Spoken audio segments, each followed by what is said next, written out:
The rain hammered against the cracked pavement like 1,000 tiny fists, each drop exploding into mist that clung to my ankles as I ran. My lungs burned with every desperate breath, the cold October air stabbing at my throat. Behind me, I could hear him, Derek's voice rising above the storm, slurred and furious, spitting threats that made my blood run cold. "Elena, you think you can just walk away from me?"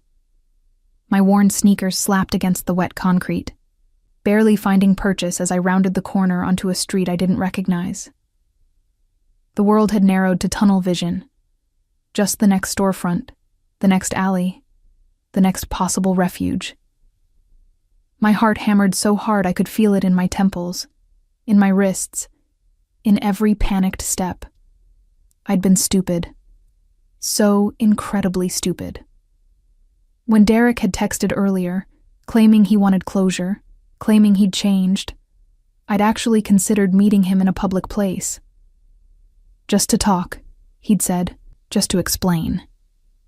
But the moment I'd seen him waiting outside my apartment building, I'd known. The wildness in his eyes, the tension in his jaw, the way his hands were already clenched into fists. This wasn't about closure. This was about control. He'd lunged for me the second I'd tried to back away, and I'd run. Just run, without thinking, without grabbing my phone that now lay shattered on the sidewalk 3 blocks back, without any plan beyond putting distance between us. "I said stop!" Derek's voice was closer now, and I risked a glance over my shoulder. He was maybe half a block behind, his tall frame cutting through the rain-soaked street, his white shirt plastered to his chest. The streetlights caught the rage on his face, and my stomach twisted with terror. I knew that look. I'd seen it the night he'd put his fist through my apartment wall, the night I'd finally found the courage to leave. My eyes scanned the street frantically. Most of the shops were closed at this hour, their windows dark and unwelcoming. But ahead, maybe 50 feet away, I spotted a warm glow spilling onto the wet pavement. A store, its elegant script sign barely visible through the downpour. I didn't care what it was. A bakery, a bookshop, a funeral home. It was open, and that was all that mattered. I pushed my legs harder, ignoring the burning in my calves and the stitch forming in my side. The distance closed. 40 feet, 30, 20. I could make out details now. Expensive-looking wooden doors with brass handles, large windows displaying what looked like leather goods in tasteful arrangements. Some kind of high-end boutique, probably somewhere I'd never normally set foot. "Elena, I swear to God." I hit the door at full speed, my wet hands slipping once on the brass before finding purchase. The door swung open with surprising ease, and I practically fell inside, stumbling over the threshold and catching myself against a display table. Something expensive-looking wobbled dangerously, but I barely noticed as I spun around to push the door closed behind me. The comparative quiet was shocking. Outside, Derek had pulled up short, maybe 10 feet from the entrance, his chest heaving. Even through the rain-streaked glass, I could see the calculation in his eyes. Would he follow me inside? Would he dare? For a moment, we stared at each other through the glass, hunter and prey separated by a single pane and the fragile protection of being in public. Then I became aware of the silence behind me. The kind of silence that comes when every person in a room has stopped what they're doing and turned to look at you. I turned slowly, my back still pressed against the door, and took in my surroundings properly for the first time. The shop was nothing like I'd imagined from the outside. It was elegant, certainly. But there was something else beneath the surface elegance, something dark and purposeful. The leather goods I'd glimpsed in the window weren't ordinary handbags and wallets. They were briefcases, document folders, the kind of items that screamed power and money. The walls were lined with dark wood paneling, and the lighting was low and atmospheric, casting shadows in the corners. But it was the people who truly made my breath catch. There were 3 men in the shop, all wearing suits that probably cost more than my entire wardrobe. They'd been standing around a large mahogany table at the back of the shop, clearly in the middle of some discussion. But now all three had turned to face me. Their expressions ranged from surprise to wary, and I noticed with a spike of fresh fear that one of them had his hand inside his jacket, a gesture that made me think of weapons, of danger of an entirely different sort than what waited for me outside. But it was the fourth man who captured and held my attention. He'd been seated in a leather chair near the back wall, one leg crossed over the other, a crystal glass of amber liquid in his hand. Unlike the others, he hadn't turned abruptly at my entrance. Instead, he'd moved with deliberate slowness, setting down his glass with precise care, before rising to his feet with a fluid grace that somehow made the violence in my recent sprint seem crude and graceless by comparison. He was tall, taller than Derek, I noted with some distant part of my mind, with broad shoulders that filled out his charcoal suit perfectly. His dark hair was styled back from a face that could have been carved from marble. Strong jaw, high cheekbones, a straight nose that looked like it might have been broken once and reset with surgical precision. But it was his eyes that truly arrested me. Dark, almost black in the low light, they fixed on me with an intensity that made my earlier fear of Derek seem almost quaint. This man was dangerous in a way Derek could never be. Derek's violence was hot and impulsive, born of insecurity and a desperate need to control. But this man's danger was cold, calculated, contained. He looked at me the way a predator might study prey, not with Derek's manic desperation, but with absolute certainty of his own power. "I apologize," I managed, my voice coming out rough and breathless. I was acutely aware of how I must look, soaked through, my dark hair plastered to my face, my simple jeans and sweater clinging to me uncomfortably, my chest still heaving from my sprint. "I didn't mean to intrude, The bang on the door behind me cut off my explanation. I jumped, pressing myself harder against it, as Derek's voice filtered through the glass. "Elena, come out here. Now." The four men in the shop had gone very still. The one who'd had his hand in his jacket had now fully drawn what I realized with sick certainty was a gun, though he kept it down by his side. The other two had moved slightly, positioning themselves with a practiced ease that spoke of experience with threats. But the dark-haired man, the one who commanded the room without saying a word, simply tilted his head slightly, his gaze moving from me to the door behind me, then back to my face. "Friend of yours?" he asked, and his voice matched everything else about him. Deep, controlled, with an undertone of danger that made my spine straighten involuntarily. "Ex-boyfriend," I corrected automatically, then wondered why I'd felt compelled to clarify. "Please, I just need to wait until he leaves. I'll go then, I promise. I won't bother you or—" Derek hit the door again, harder this time, and I felt it shudder against my back. "I can see you talking to them. You think they're going to protect you? Come out here and we'll talk. Just talk, baby. That's all I want." The endearment made my skin crawl. Baby. He used to call me that while pinning my wrist to the bed, while scrolling through my phone looking for evidence of imagined betrayals, while explaining in that calm, terrifying voice exactly what he'd do to any man who looked at me. "He seems persistent," the dark-haired man observed, and there was something in his tone that I couldn't quite identify. Amusement? Interest? He stepped forward, his movements unhurried but purposeful, until he stood only a few feet away from me. Up close, he was even more imposing. He was perhaps 35, maybe a bit older, with the kind of presence that made you want to either run or kneel. There was a thin scar along his jawline, barely visible, but adding to his air of controlled danger. He smelled of expensive cologne, something woody and complex, and of power. "Please," I said again, hating the desperation in my voice but unable to stop it. "I just need him to leave. He'll get bored eventually." He always does. Those dark eyes studied me with an intensity that made me feel exposed, as though he could see through my soaked clothes, through my skin, directly into the fear that sat like a stone in my chest. Then he did something unexpected. He smiled.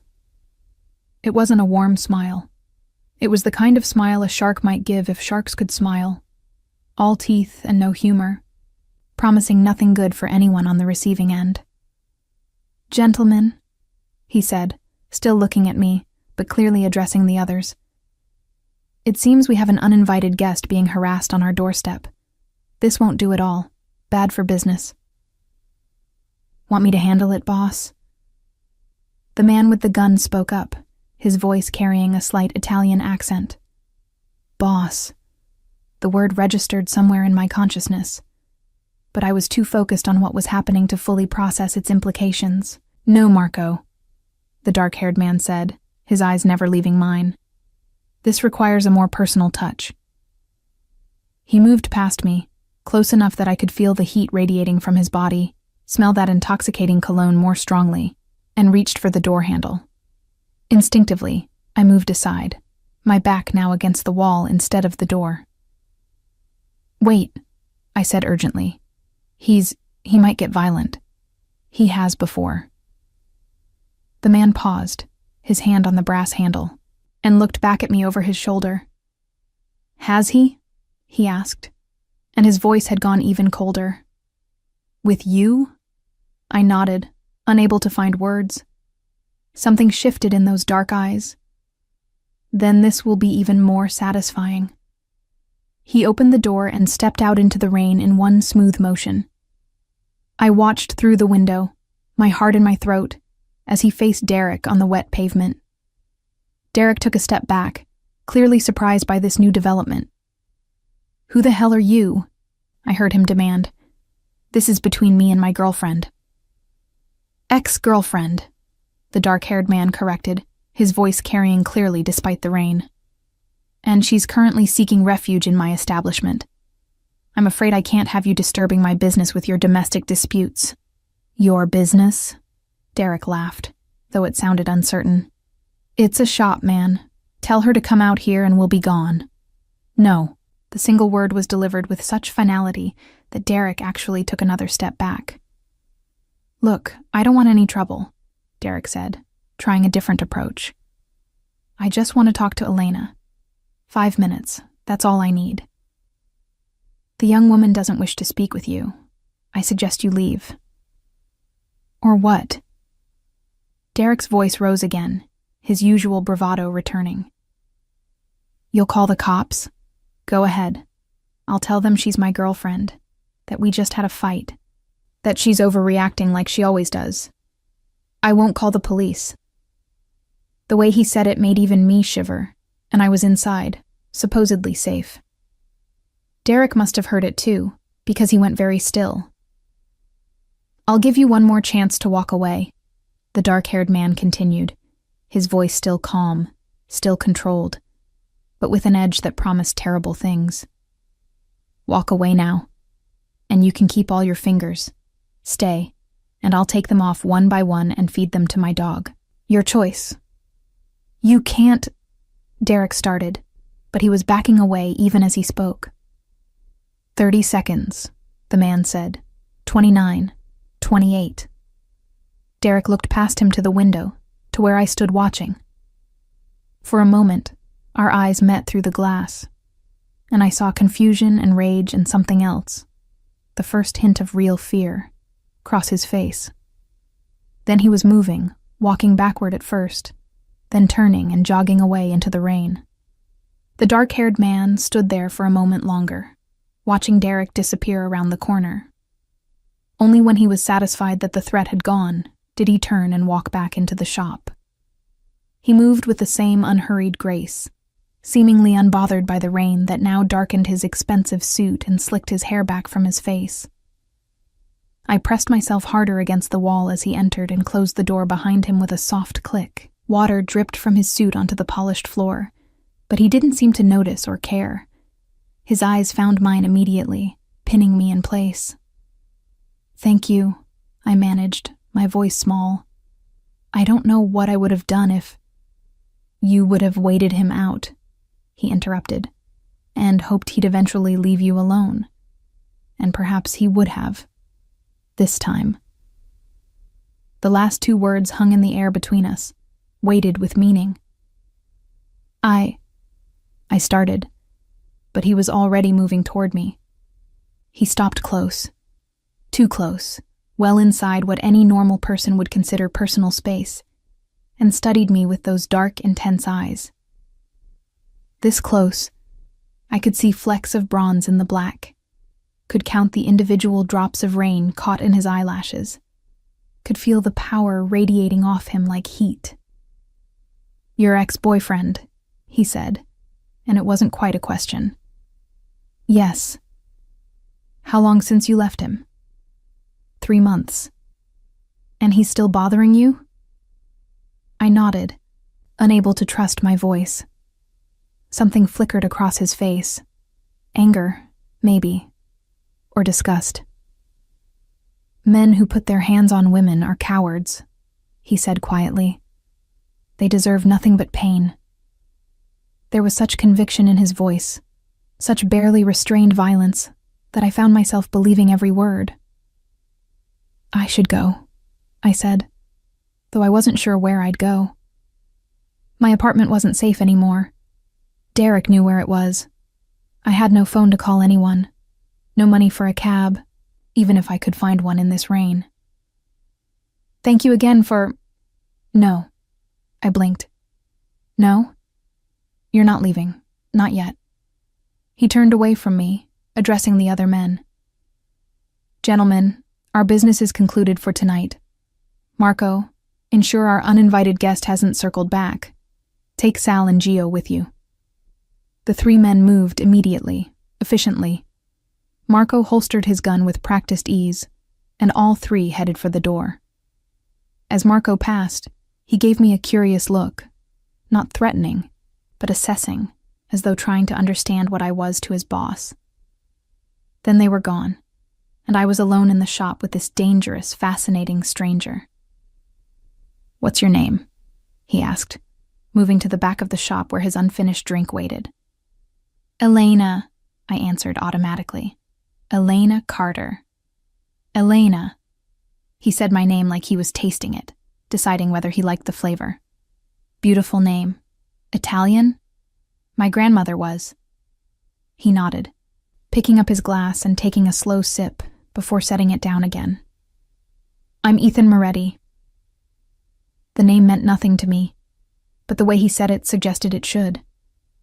As if he expected recognition, perhaps even fear. "Thank you, Mr. Moretti," I said formally, trying to regain some sense of normalcy. "I really should be going, though. I don't want to take up any more of your time." "You'll stay," he said simply, as though it were already decided, "until I'm certain he won't be waiting for you outside. Until I'm certain you're safe." "I can take care of myself." "Can you?" The question was delivered without mockery or derision, but it still stung because we both knew the answer. If I could take care of myself, I wouldn't have burst into his shop like a drowned rat, fleeing from a man I should have had the strength to stand up to long ago. "I'll be fine," I said instead, lifting my chin. "But thank you." Ethan moved then, crossing the space between us in 3 long strides that reminded me of a predator closing in on prey. He stopped when he was once again too close, his dark eyes boring into mine. "You'll be fine," he repeated, and there was something in his voice that made it sound less like an agreement and more like a promise. "Because I'll make certain of it, because you're mine now to protect." "I'm not yours," I said, but the words came out uncertain, almost like a question. His smile was slow, dangerous, and absolutely certain. "Aren't you Elena Carter? You came to me for protection. You stood in my shop and asked me to keep you safe, and I have decided to grant that request. That makes you mine." That's not... I struggled to find words, but he was already moving away, picking up his phone from the table. "Sit," he commanded, gesturing to one of the leather chairs. "You're shaking." I realized. The adrenaline was wearing off, leaving me cold and trembling in my soaked clothes. Almost against my will, I found myself moving to the chair and sinking into it. It was impossibly soft, still warm from where he'd been sitting, and I pulled my arms around myself to try to stop the shivering. Ethan spoke into his phone in rapid Italian, too fast and fluid for me to follow. When he ended the call, he turned back to me. "My car will be here in 5 minutes. I'm taking you home." "I can get home on my own." "He knows where you live," Ethan interrupted. "Or did you forget that detail?" The words were like ice water. Derek did know where I lived. He'd probably go there next, wait for me to return. I'd be trapped in my own apartment, unable to leave without facing him. "I'll stay with a friend," I said, though I wasn't sure which friend would take me in soaked and phoneless at this hour. "You'll come home with me," Ethan corrected. "You'll stay in one of my guest rooms until I've ensured your ex-boyfriend won't be a problem anymore." "You can't just—" I started, but the words died in my throat. Because I was beginning to understand what Elena Carter, in her rain-soaked desperation, had stumbled into. This wasn't just a shop. These weren't just businessmen having a meeting. And Ethan Moretti wasn't just some good Samaritan helping a woman in distress. This was something else entirely. Something dangerous. Something I should run from just as fast as I'd run from Derek. But as I looked into Ethan Moretti's dark eyes, I realized with a strange mix of terror and relief that running was no longer an option. I was his now, and somehow I knew my life would never be the same. The car that arrived 5 minutes later wasn't what I expected. I'd been picturing something ostentatious. A limousine maybe, or one of those flashy sports cars that screamed money and poor taste. Instead, it was a sleek black Mercedes S-Class that whispered wealth rather than shouting it. The kind of car that cost more than most people made in a year, but looked understated enough that only those who knew would recognize its value. The driver who emerged was Marco, the same man who'd had his hand on his gun earlier. He opened an umbrella with practiced efficiency and held it over Ethan as we exited the shop. I noticed he didn't offer one to me, though whether that was deliberate rudeness or simply because his hands were full, I couldn't tell. "Get in," Ethan said, gesturing to the open rear door. I hesitated on the threshold, my last chance to refuse, to walk away, to choose the devil I knew over the one I didn't. But the rain was still falling, and somewhere out there, Derek was probably circling back, and the interior of the Mercedes looked warm and safe, and infinitely preferable to wandering the streets alone. I got in. The interior smelled of leather and that same woody cologne Ethan wore. The seats were heated, and as I sank into the soft leather, I couldn't suppress a small sound of relief as warmth began to seep into my rain-chilled body. Ethan slid in beside me, close enough that I was hyper-aware of his presence, but not quite touching. Marco closed the door and moved around to the driver's seat. "Where to, boss?" Marco asked, catching Ethan's eye in the rearview mirror. "Home," Ethan replied simply. As the car pulled away from the curb, I watched the shop recede through the rain-streaked window. The elegant sign above the door came into focus for the first time. Moretti and Sons, Fine Leather Goods, Esther 1952. "It was my grandfather's shop," Ethan said, noticing my gaze. "He started it when he first came to America, built it into something respectable." There was something in the way he said respectable that made me think he was referring to more than just the quality of the leather goods. "You said you were having a business meeting," I ventured, trying to make sense of what I'd stumbled into. "In a leather shop after hours." His lips curved into that dangerous smile again. "I conduct business wherever it's convenient, Elena, and that shop has excellent privacy." The pause before privacy told me everything I needed to know. I'd interrupted something that had nothing to do with briefcases and document folders. Something that required guns and men who moved like soldiers and a level of control that seemed to come as naturally to Ethan as breathing. "What kind of business are you in, Mr. Moretti?" I asked, then immediately regretted the question. There were things it was safer not to know. "The kind that requires discretion," he answered, his dark eyes studying me in the dim interior of the car. "The kind that values loyalty above all else. The kind that doesn't tolerate threats to what's mine." That word again, mine. He used it so easily, with such certainty, as though I'd actually agreed to become his possession. "I'm not yours," I said again, more firmly this time. "You helped me and I'm grateful, but that doesn't mean you own me." "Doesn't it?" He shifted in his seat, turning toward me more fully. "You came to me for protection. I gave it. That's how these things work, Elena. Someone provides a service, and the recipient becomes obligated. I didn't ask to become obligated to you. I just ran into your shop to get away from Derek. And yet here you are, in my car, on your way to my home, under my protection. Whether you asked for it or not, you have it now, and I don't give my protection lightly, Elena. When I choose to protect something, it becomes mine to protect, which means it's mine." The circular logic made my head spin. Or maybe that was just exhaustion and the adrenaline crash finally hitting me in full force. I sagged back against the heated seat, suddenly too tired to argue.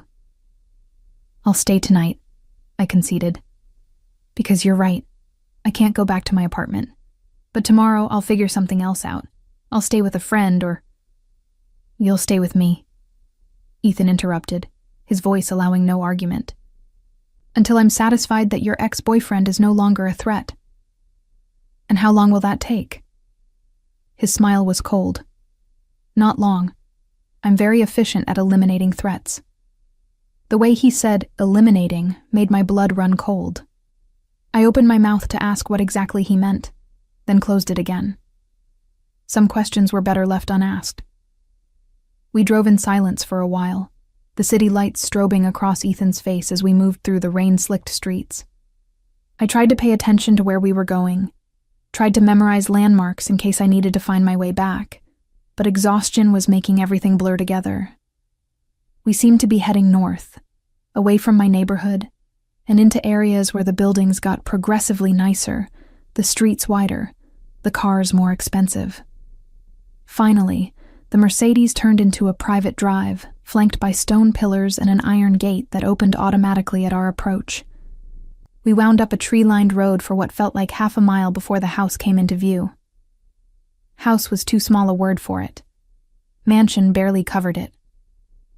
The structure that rose before us was something out of a movie, all stone and glass and architectural angles that spoke of serious money and even more serious taste. Lights illuminated the front facade, making the rain sparkle like diamonds as it fell across the manicured grounds. "This is where you live?" The question escaped before I could stop it. "One of the places I live," Ethan corrected. "I have apartments in the city, but I prefer the privacy here." Privacy. That word again, loaded with meaning. Marco pulled the car around to the front entrance, where another man with an umbrella was already waiting. This one was older, perhaps in his 60s, wearing what looked like butler's attire. He opened Ethan's door first, shielding him from the rain, then moved to my side. "Welcome home, Mr. Moretti," he said with a slight Italian accent, as I emerged into the protected circle of the umbrella. His eyes flickered over me, taking in my soaked clothes, my bedraggled appearance, my obvious discomfort, but his expression remained professionally neutral. "Thank you, Giovanni," Ethan replied, already moving toward the entrance. "This is Miss Carter. She'll be staying with us for a while. Please prepare the blue guest room and have some appropriate clothing brought up. I believe Miss Carter could use something warm and dry." "Of course, sir. Shall I have the kitchen prepare something as well?" Ethan glanced back at me. "Have you eaten, Elena?" I tried to remember the last time I'd had a meal. Breakfast, maybe? The day had been such a blur of work and fear that food had been the last thing on my mind. "Not recently," I admitted. "Have Maria prepare a light meal," Ethan instructed Giovanni. "Something warm, Soup, perhaps. Right away, sir. The interior of the house was even more impressive than the exterior. We entered into a grand foyer with marble floors and a chandelier that probably cost more than my car. Original artwork lined the walls. Not prints, but actual paintings that looked like they belonged in museums. Everything spoke of wealth, but it was old wealth, established wealth, the kind that didn't need to prove anything to anyone. This way, Ethan said, gesturing toward a sweeping staircase. I followed him up, my wet sneakers squeaking embarrassingly on the marble steps. We climbed to the second floor and walked down a hallway lined with more expensive artwork. Ethan stopped at a door about halfway down and pushed it open. "This is your room," he announced. I stepped inside and immediately felt out of place. The room was beautiful, decorated in shades of blue and cream, with a 4-poster bed that looked like something from a luxury hotel, a sitting area with a view of the grounds, and doors that presumably led to a bathroom and closet. It was easily 3 times the size of my entire apartment. "The bathroom is through there," Ethan said, pointing to one of the doors. "You'll find everything you need. Giovanni will bring clothes shortly. I'll have your meal sent up unless you'd prefer to eat downstairs." "Up here is fine," I said quickly. The thought of sitting in some formal dining room with Ethan watching me try to navigate unfamiliar silverware and make polite conversation was more than I could handle. He nodded, seeming to understand. "I'll leave you to get settled then. My room is at the end of the hall if you need anything." He moved to leave, then paused in the doorway and turned back to face me. "Elena," he said, his voice softer than I'd heard it yet. "You're safe here. Whatever else you might think of me, whatever you might fear, understand this. While you're under my roof, no one will hurt you. Not your ex-boyfriend, not anyone. You have my word." There was such absolute conviction in his voice that I found myself believing him, despite everything. Despite the guns and the cryptic talk of business, and the way he kept calling me his. In this moment, looking into those dark eyes, I believed that Ethan Moretti would protect me with everything he had. "Thank you," I whispered. He inclined his head in acknowledgement, then left, closing the door softly behind him. Alone for the first time since fleeing into his shop, I let myself collapse onto the edge of the bed. My hands were shaking again.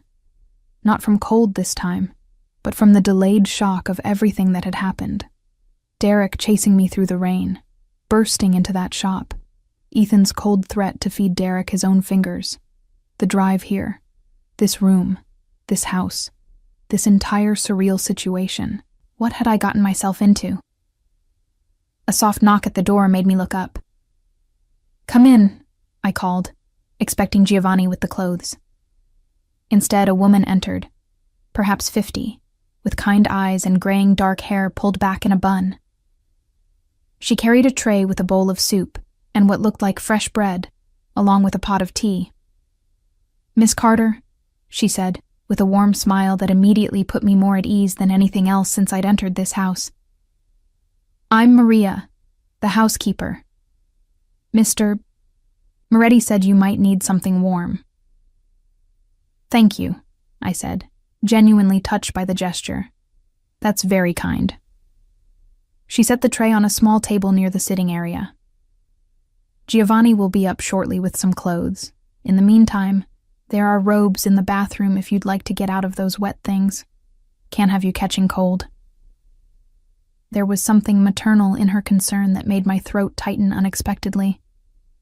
"Thank you, Maria." She smiled again, then surprised me by reaching out and gently squeezing my shoulder. "Mr. Moretti is a good man," she said quietly. "Complicated perhaps, but good. You're safe here, dear. Whatever brought you to us, you're safe." Before I could respond, she was gone, closing the door gently behind her. I sat there for a moment, processing her words. A good man. Complicated. Safe. Finally, I forced myself to move. The soup was calling to me, but Maria was right. I needed to get out of these wet clothes first. I made my way to the bathroom and stopped short at the threshold. If the bedroom was impressive, the bathroom was decadent. All marble and glass, with a shower that could easily fit 3 people and a tub that looked deep enough to swim in. Fluffy white towels were stacked on heated racks. The counter was lined with expensive toiletries, the kind I'd only ever seen in luxury hotel gift shops. I caught sight of myself in the mirror and winced. I looked exactly like what I was, a drowned rat who'd been running for her life. My dark hair hung in wet tangles around my face. My minimal makeup had run down my cheeks in black streaks. My clothes clung to me in the least flattering way possible. This was what Ethan Moretti had seen when he'd looked at me. This desperate, bedraggled woman who'd burst into his shop like a disaster in human form. And yet he'd looked at me and decided I was his to protect. His to claim.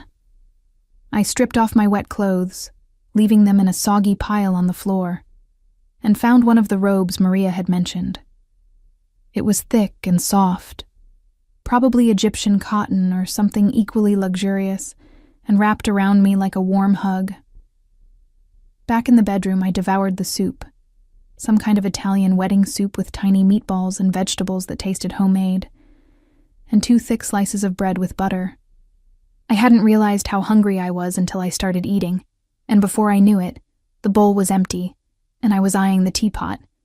Another knock, and this time it was Giovanni with a stack of clothes. "These should fit, Miss Carter," he said, setting them on the bed. "If you need anything adjusted, please let me know. I'll be happy to have our tailor come by tomorrow." Their tailor. Of course they had a tailor. "Thank you, Giovanni." He hesitated at the door. "Miss Carter, if I may, Mr. Moretti is very particular about who he brings into his home. The fact that you're here, that he's extended his protection to you, it means something. I've worked for the Moretti family for 30 years, and I've never seen him quite so decisive about someone." I wasn't sure how to respond to that, so I just nodded. Giovanni gave a small bow and left. I examined the clothes he'd brought. Everything was expensive. I could tell that much even without looking at labels. Soft cashmere sweaters in muted colors, well-cut jeans that would actually fit despite Giovanni never asking my size, silk pajamas that probably cost more than a week of my salary. And underneath everything, expensive lingerie in what I belatedly realized was exactly my size. How did they know my size? The question sent a small chill through me, but I was too tired to dwell on it. I changed into the silk pajamas. They felt sinfully soft against my skin, and climbed into the enormous bed. The sheets were high thread count, the comforter like sleeping under a cloud. I should have felt uncomfortable, should have been too wired to sleep, should have been making plans for tomorrow. Instead, I was asleep almost before my head hit the pillow. I woke to daylight streaming through windows I'd forgotten to close the curtains on. For a moment, I was disoriented, struggling to place where I was. This wasn't my apartment. The bed was too soft, the room too large, the light all wrong. Then memory came flooding back. Derek, the chase, the shop, Ethan Moretti and his cold promise to make me his. I sat up, pushing my tangled hair out of my face, and looked around the room properly for the first time. In daylight, it was even more beautiful than I'd realized. The blue tones were calming, the furniture clearly antique and well-maintained. Through the windows, I could see manicured grounds stretching toward a tree line in the distance. A glance at the clock on the nightstand told me it was nearly 10 in the morning. I never slept this late. My body must have needed the rest more desperately than I'd realized. I was still deciding what to do, stay in the room, venture out, try to figure out how to get home, when yet another knock came at the door. "Come in," I called, pulling the comforter up higher over the silk pajamas. Maria entered with another tray, this one loaded with coffee, fruit, and what looked like freshly made pastries. "Good morning, Miss Carter. I hope you slept well." "Very well, actually. Thank you. She set the tray on the table. Mr. Moretti asked me to let you know he'd like to see you when you're ready. He's in his office. Giovanni can show you the way when you've finished breakfast. His office? Yes, dear. He works from home most days. She smiled. Take your time. There's no rush. After she left, I got up and poured myself coffee from the silver pot. It was perfect, rich and strong, and selected a pastry that turned out to be some kind of almond croissant that melted in my mouth. As I ate, I tried to process what Maria had said. Ethan wanted to see me. In his office. This wasn't a suggestion. It was a summons disguised as a polite invitation. I finished breakfast, then showered in that decadent bathroom, using products that probably cost more than my entire morning routine at home. I dried my hair with the professional-grade hairdryer I found in a drawer, then selected clothes from the stack Giovanni had brought. I chose jeans and a cream-colored cashmere sweater, both of which fit perfectly, along with simple flats. When I emerged from the room, Giovanni was waiting in the hallway, as though he'd somehow known the exact moment I'd be ready. "This way, Miss Carter," he said, leading me back downstairs and through a series of hallways to a set of double doors near the back of the house. He knocked once, then opened the door at a muffled response from within. The office was everything I'd expected: masculine, powerful, slightly intimidating. Dark wood furniture, floor-to-ceiling bookshelves, a massive desk that probably weighed more than my car. And behind that desk, backlit by windows overlooking the grounds, sat Ethan Moretti. He looked up as I entered, and I was struck again by how impossibly handsome he was. In daylight, I could see details I'd missed in the dim shop and the car's interior. The fine lines at the corners of his eyes. The way his dark hair fell just slightly across his forehead, despite being styled back. The perfect tailoring of his navy suit that emphasized his broad shoulders and lean frame. "Elena," he said, rising to his feet with that fluid grace. "Please, sit." He gestured to one of the leather chairs facing his desk, and I sat, feeling like a student called to the principal's office. Ethan didn't sit back down. Instead, he moved around the desk and leaned against it, close enough that I had to tilt my head back to maintain eye contact. The power dynamic was obvious, and I suspected, intentional. "You slept well?" he asked. "Yes, thank you. Your home is very comfortable." His lips curved slightly. "It's your home, too, for as long as you need it." "About that," I began, ready to launch into the speech I'd been rehearsing. About how grateful I was, but how I couldn't possibly impose, how I'd figure something else out today. But Ethan held up a hand, stopping me. "Before you tell me you're leaving, there's something you should know." He picked up his phone from the desk and tapped the screen a few times, then handed it to me. This was taken about 2 hours ago. I looked at the screen. It showed a photo of my apartment building, and standing in front of the entrance, looking up at the windows with barely controlled rage on his face, was Derek. My blood ran cold. He's been there all night? According to my man who's been watching, he showed up around midnight and has been there ever since, occasionally going up to your door, knocking, calling your name. The neighbors have called the police twice. He leaves when they arrive, then comes back 20 minutes later. I stared at the photo, feeling my carefully constructed plan to leave today crumble. I can't go back there.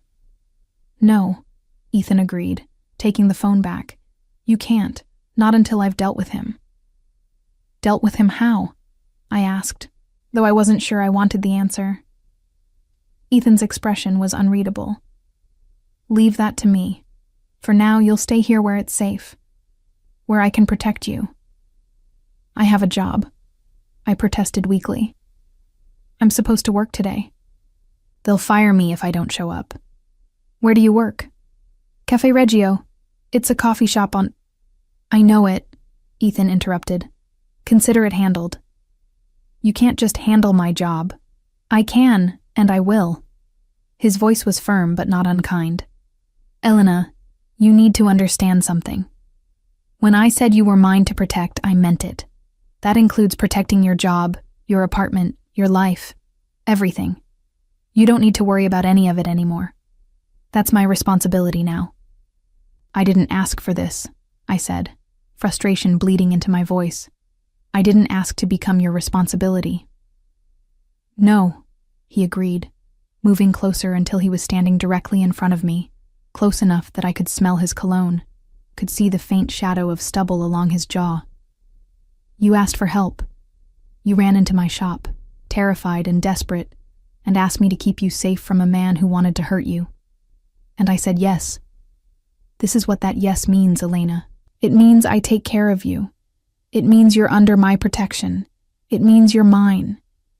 Stop saying that, I whispered, though my protest sounded weak even to my own ears. Why? Because it frightens you? Because it's the truth? He crouched down, bringing himself to eye level with me, his dark gaze intense. You feel it too, don't you? This pull between us. You've felt it since the moment you looked at me in that shop. That's just adrenaline, I tried to argue. Fear and gratitude mixed up together. Is it? His hand came up, and I froze as his fingers traced along my jawline with surprising gentleness. Or is it something more? Something neither of us expected? I should have pulled away, should have stood up, walked out, demanded he take me anywhere but here. But I couldn't move, couldn't breathe, couldn't do anything but stare into those dark eyes and wonder if he was right. I don't even know you, I managed. You will, he promised. You'll know everything about me, Elena, and I'll know everything about you. Every secret, every fear, every desire. Because that's what it means to be mine. Complete and total knowledge of each other. That's not protection, I whispered. That's possession. His smile was slow and dangerous. With me, they're the same thing. The days that followed fell into a rhythm that should have felt suffocating, but somehow didn't. I woke each morning in that beautiful blue room to find breakfast already waiting, prepared by Maria with a precision that suggested she'd been informed of my preferences. Preferences I didn't remember sharing with anyone. Coffee with just a splash of cream. Fruit, but never melon, which I'd always hated. Pastries that rotated daily but were never too sweet. Someone was watching me, learning me. The realization should have been terrifying. Instead, it felt oddly like being cared for. Ethan was usually gone by the time I woke. Marco would arrive at 7 to take him into the city for meetings I wasn't privy to. But he always returned by late afternoon. Sometimes he'd find me in the library, where I'd discovered an entire section of first editions that made my literature degree feel suddenly relevant. Other times he'd join me for dinner, the two of us eating in a formal dining room that felt less intimidating with each passing meal. We talked during those dinners, real conversations that went beyond the surface pleasantries I'd expected. He asked about my childhood. I told him about growing up in a small town upstate, my parents' quiet disappointment when I'd moved to the city to pursue writing dreams that never quite materialized.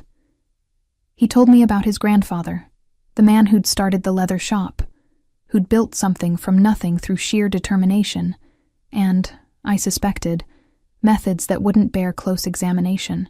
He taught me everything, Ethan said one evening, swirling wine in his glass. We were on the 5th night of my stay, and I'd stopped counting down the hours until I could leave. How to read people, how to inspire loyalty, how to make decisions that others would shy away from. How to run a criminal empire, I asked, the wine making me bolder than usual. He smiled at my directness. He would have called it a business empire with occasional moral flexibility. But yes, essentially, don't you ever want to do something else?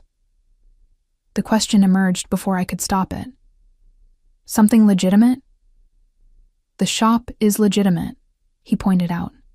The real estate holdings, the restaurants, The import business, all legitimate. The other aspects. He shrugged. They're necessary evils, protection for the legitimate operations, insurance against those who would take what we've built. That's a convenient rationalization. It's the truth.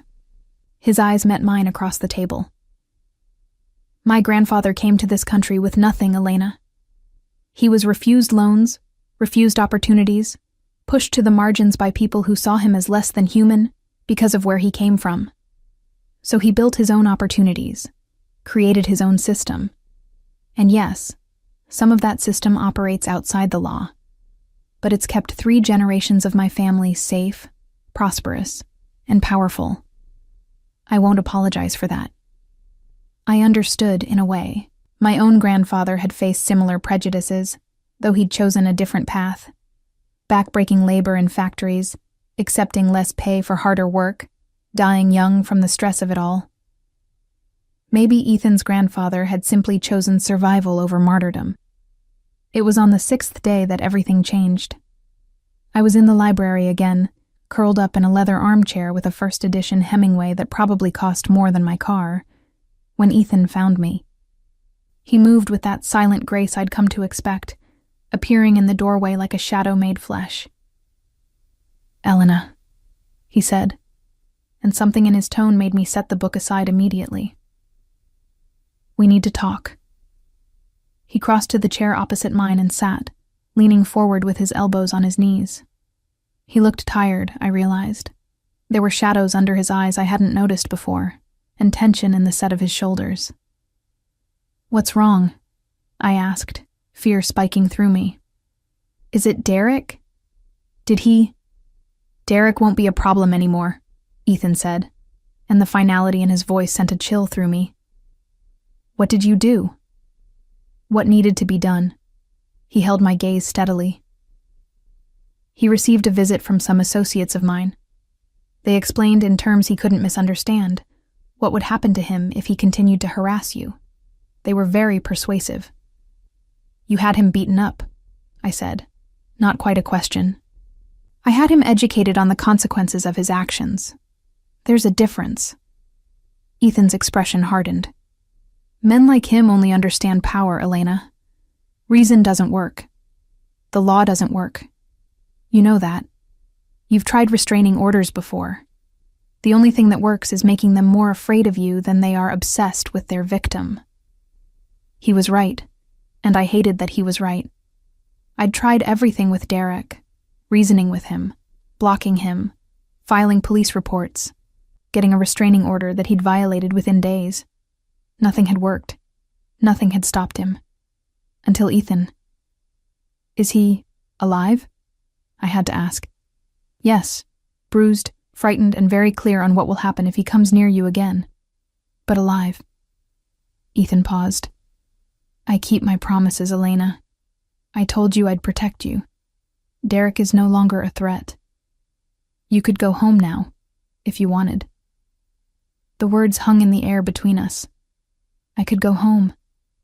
Back to my tiny apartment, my coffee shop job, my ordinary life. Everything I'd thought I wanted just a week ago. "But that's not what we need to talk about," Ethan continued, and I heard the hesitation in his voice, the first time he'd sounded anything less than completely certain since I'd met him. "Then what is it?" He stood, pacing to the window that overlooked the grounds. The afternoon sun caught the edges of his dark hair, turning them almost bronze. When he spoke, he didn't turn around. "Your ex-boyfriend wasn't the only complication we needed to address."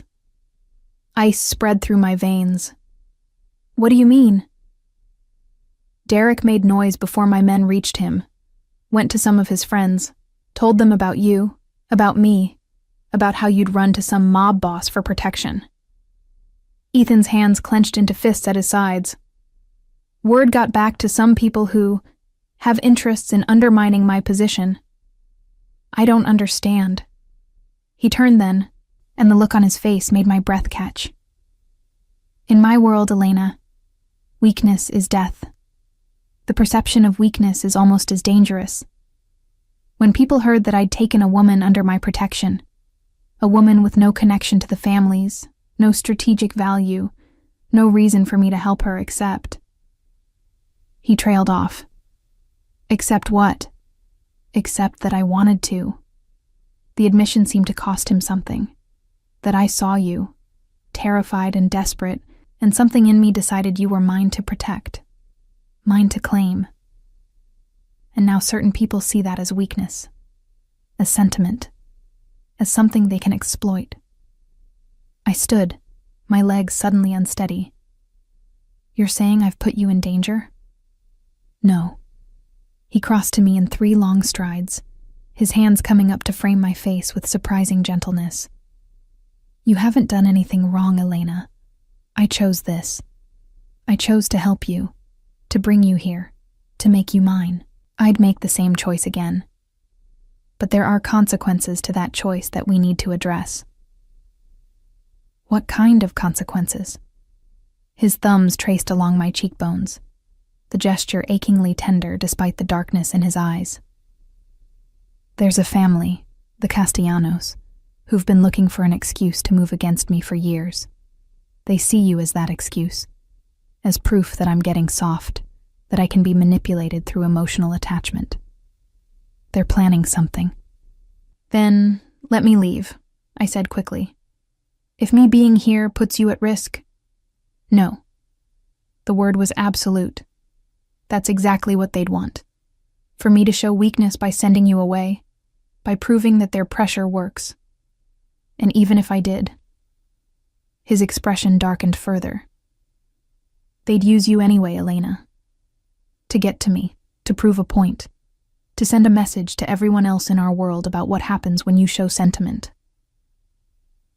The full reality of what he was saying crashed over me. I wasn't just under Ethan's protection anymore. I was a liability, a weakness, a target. What do we do? I whispered. His hand slid down to my shoulders, holding me steady. We eliminate the perception of weakness.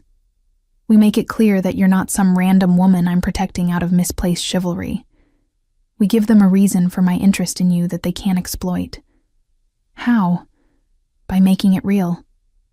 He took a breath, and I saw him choosing his next words carefully. By making you more than just someone under my protection. By making you my wife. The world tilted. What? Marry me, Elena. His voice was steady, certain, as though he were proposing a business merger rather than a life-altering commitment. Marry me, and you're no longer a weakness. You're an asset. You're family. You're protected by every alliance I've built, every obligation that binds our world together. The Castellanos can't touch you without starting a war that would destroy them. I pulled away from him, needing distance to think. You're insane. We barely know each other. I've been here less than a week. Time is irrelevant. He followed me, not touching but staying close. In my world, marriages are arranged in hours when strategic necessity demands it. This is no different. It's completely different. My voice rose despite my efforts to stay calm. Those marriages are business arrangements. You're talking about a business arrangement, he finished. That's exactly what I'm proposing. A marriage that serves both our interests. You get permanent protection, security, access to resources you've never dreamed of. I get the elimination of a vulnerability that threatens everything I've built. What about love? The question sounded naive even as I asked it. Something flickered in his dark eyes. What about it? You loved Derek once, didn't you? How did that work out? The words were harsh but not cruel. Love is a poor foundation for a marriage, Elena. But mutual benefit, protection, loyalty, those things last. And if I say no, then I'll keep you safe anyway. His voice softened. I won't force you into this, Elena. But understand what you're refusing. The Castellanos will keep coming. They'll find ways to use you against me, or they'll eliminate you as a distraction. Either way, your life will never be safe, never be normal. As my wife, you're untouchable. As my guest, you're a target. I sank back into the chair, my mind reeling. A week ago, I'd been running from one man who claimed to love me but wanted to control me. Now I was being asked to marry another man who offered protection instead of love, security instead of affection. Except that wasn't entirely true, was it? Because when Ethan looked at me with those dark eyes, when his hands framed my face with that unexpected gentleness, when he spoke my name like a prayer, there was something there beyond cold calculation. Something that made my heart race, and my breath catch, and my body lean toward his despite every logical reason to run. "Can I think about it?" I asked finally. "You have until tomorrow night." He crouched before me again, taking my hands in his. "The Castellanos are planning something for the annual charity gala tomorrow. Every family will be there, every alliance on display. If we arrive together as an engaged couple, it sends a message that can't be misinterpreted. If we arrive separately, or if I arrive without you, it confirms their narrative that you're a weakness they can exploit.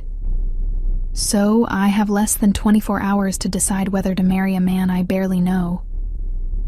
"Yes." His thumbs stroked across my knuckles. "I know it's not fair, Elena. I know it's not what you imagined for yourself. But I promise you this. As my wife, you'll want for nothing. You'll be protected, cherished, given every opportunity to build whatever life you want.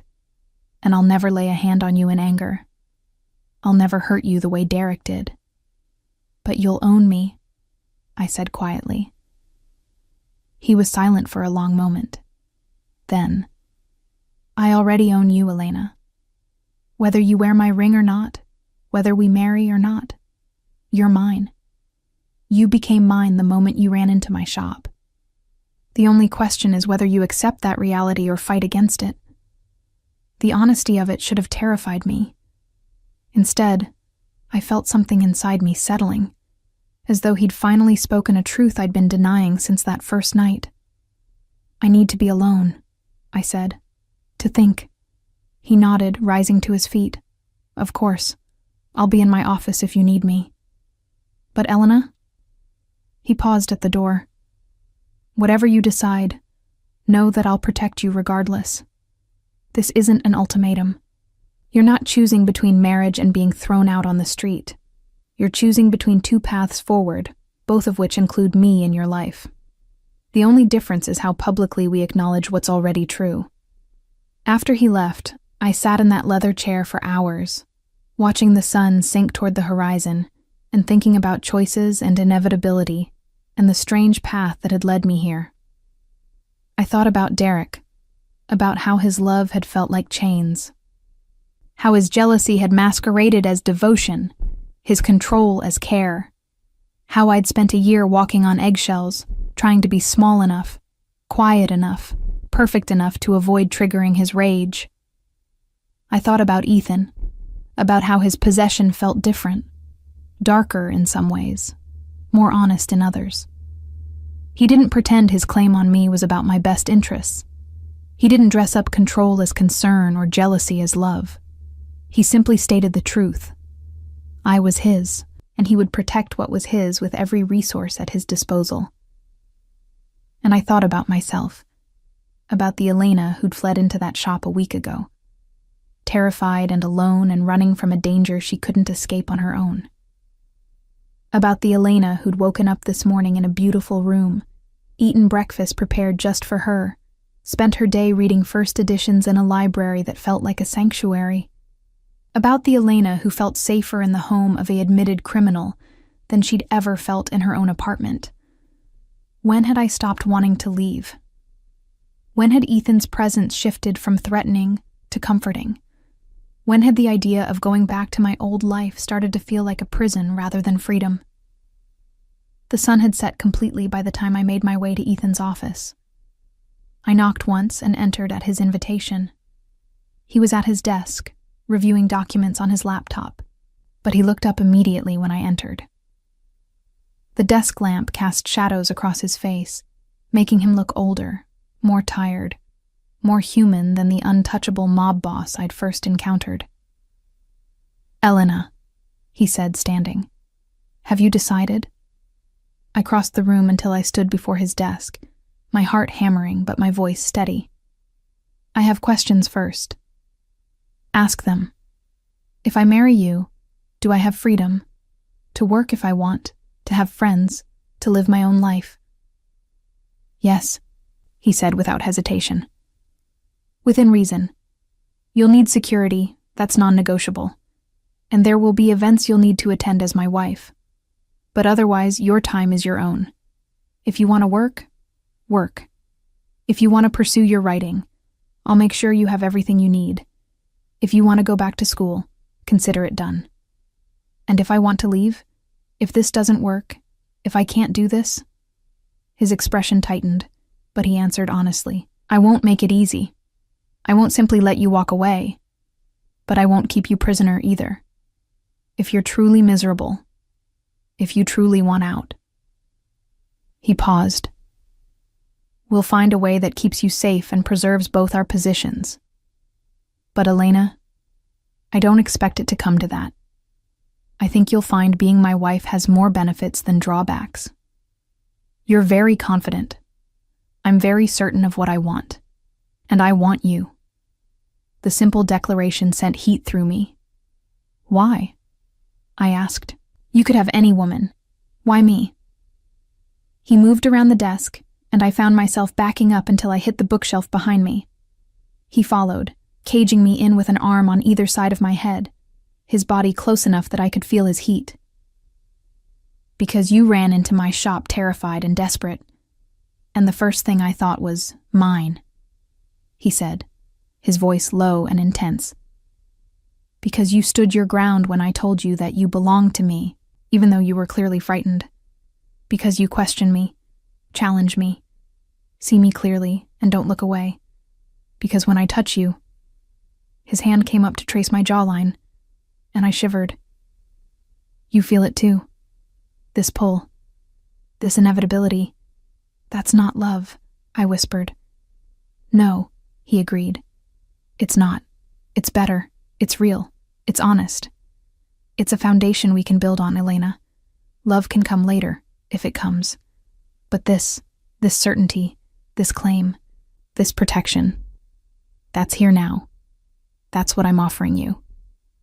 I looked up into those dark eyes and saw my future written there. Not a future I'd planned or dreamed of, but one that felt strangely, impossibly right. A future where I was cherished and protected, and claimed by a man who would burn down the world before letting anyone hurt me. Derek had claimed to love me, and hurt me anyway. Ethan promised only protection, and seemed incapable of causing me pain. Maybe that was enough. Maybe that was more than enough. "Yes," I said, the word escaping before I could second-guess myself. "I'll marry you." For just a moment, something fierce and triumphant flashed across his face. Pure, undiluted possession. Then he was kissing me, his hands framing my face as his mouth claimed mine with an intensity that stole my breath. This was nothing like the tentative kisses I'd shared with Derek in the early days of our relationship. This was claiming, consuming, a promise and a threat and a completion all at once. When he finally pulled back, we were both breathing hard.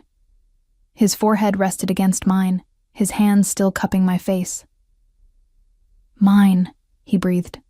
"Finally, completely mine." "Yours," I agreed, and felt something inside me settle into place, as though I'd been waiting my entire life for this moment, for this man, for this impossible future that shouldn't make sense, but somehow did.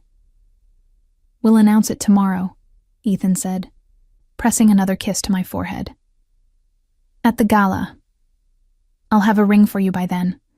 Something appropriate for my wife. Something that tells everyone exactly who you belong to." "You're very possessive," I observed. His smile was pure predator. "You have no idea, Elena. But you'll learn. You have a lifetime to learn exactly how possessive I can be." A lifetime. The words should have terrified me. Instead, they felt like a promise I was ready to keep. The next morning, I woke to find a garment bag hanging on the back of my door and a velvet box sitting on the dresser. My heart hammered as I approached them, knowing what they represented, the physical manifestations of the choice I'd made last night. The choice to become Ethan Moretti's wife. I opened the garment bag first, revealing a gown that made my breath catch. It was a deep emerald green that would complement my dark hair and fair skin perfectly, with a fitted bodice that would emphasize curves I usually tried to hide, and a flowing skirt that screamed elegance and wealth. The fabric felt like water under my fingers, silk so fine it seemed almost liquid. The velvet box was harder to open. My hands trembled as I lifted the lid, revealing the ring inside. It was stunning. A large emerald-cut diamond, at least 3 carats, maybe more, flanked by smaller diamonds that caught the morning light and scattered it across the room like stars. The platinum band was engraved with delicate vines that matched a pattern I'd noticed in some of Ethan's other family jewelry. This wasn't just a ring. It was a statement, a claim, a brand that announced to everyone who saw it exactly who I belonged to. I slipped it on my finger, and of course it fit perfectly. Everything Ethan did was perfect, calculated, planned down to the last detail. "It suits you." I spun around to find Ethan leaning against the doorframe, watching me with those dark, intense eyes. He was already dressed for the gala in a tuxedo that fit him like a second skin, his hair styled back, his jaw clean-shaven. He looked like sin and power wrapped in expensive fabric. "It's beautiful," I said, holding up my hand so the diamonds caught the light. "How did you know my ring size?" "I know everything about you, Elena." He pushed off the doorframe and crossed to me, taking my hand in his to examine how the ring looked on my finger. "Your sizes, your preferences, your habits. I've been learning you since the moment you ran into my shop. That should probably disturb me more than it does." His smile was slow and dangerous. "You're starting to understand how this works, how we work." He lifted my hand to his lips, pressing a kiss to my knuckles just above the ring. "Tonight, every family in the city will see this ring. They'll see you on my arm. They'll understand what you are to me." "And what am I to you?" "Everything." The word was simple but weighted with meaning. My wife. My weakness and my strength. The one person in this world who matters more than power or money or empire. "You barely know me," I protested, though my heart was racing at his words. "I know enough." His hands moved to my waist, pulling me closer. "I know you're brave enough to run when you need to, and strong enough to stand still when running would be easier. I know you're intelligent, observant, capable of seeing beneath surfaces to truths that others miss. I know you taste like coffee and honey in the morning, and that you curl up when you read, tucking your feet under you like a cat. I know you're mine, Elena. And I plan to spend the rest of our lives learning everything else." He kissed me then, slow and thorough, a kiss that promised things I wasn't ready to think about yet. When he pulled back, my knees were weak, and my breath was coming in short gasps. "Get ready," he murmured against my lips. "Maria will be up to help with your hair and makeup in an hour. We leave at 7. "Ethan?" I called as he moved toward the door. He paused, looking back. "What if I mess this up tonight? What if I say the wrong thing or—" "You won't." His confidence was absolute. "You're going to be perfect, Elena, because you're mine, and nothing of mine is ever less than perfect." Maria arrived exactly an hour later with a team that transformed me from ordinary Elena Carter into someone I barely recognized. They styled my dark hair into an elegant updo with a few strategic tendrils framing my face. The makeup was dramatic, but not overdone. Smoky eyes that made my green eyes pop. Lips painted a deep red that matched the color of wine. When they finally let me look in the mirror, I gasped. The woman staring back at me looked like she belonged in Ethan's world. Sophisticated, elegant, powerful in her own right. The emerald gown fit like it had been made for me, and knowing Ethan, it probably had been. Emphasizing curves I usually hid under oversized sweaters, and showing exactly enough skin to be alluring without being inappropriate. "Mr. Moretti is going to lose his mind," Maria said with a knowing smile, making final adjustments to my hair. "I've never seen him look at anyone the way he looks at you, dear." "How does he look at me?" I asked, curious despite myself. Like he's finally found something he's been searching for his whole life. She met my eyes in the mirror. The Moretti men, they love fiercely when they love at all. His grandfather was the same way with his grandmother, completely devoted, absolutely possessive. It's in their blood. Before I could process that, there was a knock at the door. Maria opened it to reveal Giovanni, who gave a small bow. "Mr. Moretti is waiting downstairs, Miss Carter. Or should I say, the future Mrs. Moretti." My stomach flipped at the title. The future Mrs. Moretti. That was me now. That was who I was becoming. I followed Giovanni downstairs, my heart hammering with each step. Ethan was waiting in the foyer, and when he turned to look at me, I saw his eyes widen fractionally, the first time I'd seen him show genuine surprise. "Elena," he breathed, moving toward me as though pulled by an invisible thread. "You look—" He stopped, seeming at a loss for words, which I suspected didn't happen often. "You're stunning." "The dress helps," I said, trying to deflect the intensity of his gaze. "It's not the dress." His hand came up to trace along my bare shoulder, the touch sending shivers down my spine. "Though I'll admit the color was an excellent choice, it's you. You're radiant." He pulled a long velvet box from his pocket. One more thing. Inside was a necklace that matched the ring, emerald-cut diamonds set in platinum, with a larger central stone that nestled perfectly in the hollow of my throat. He fastened it around my neck himself, his fingers lingering on my skin. "Now you're ready," he said, his voice low and possessive. "Now everyone will see exactly who you belong to." The drive to the gala was quiet.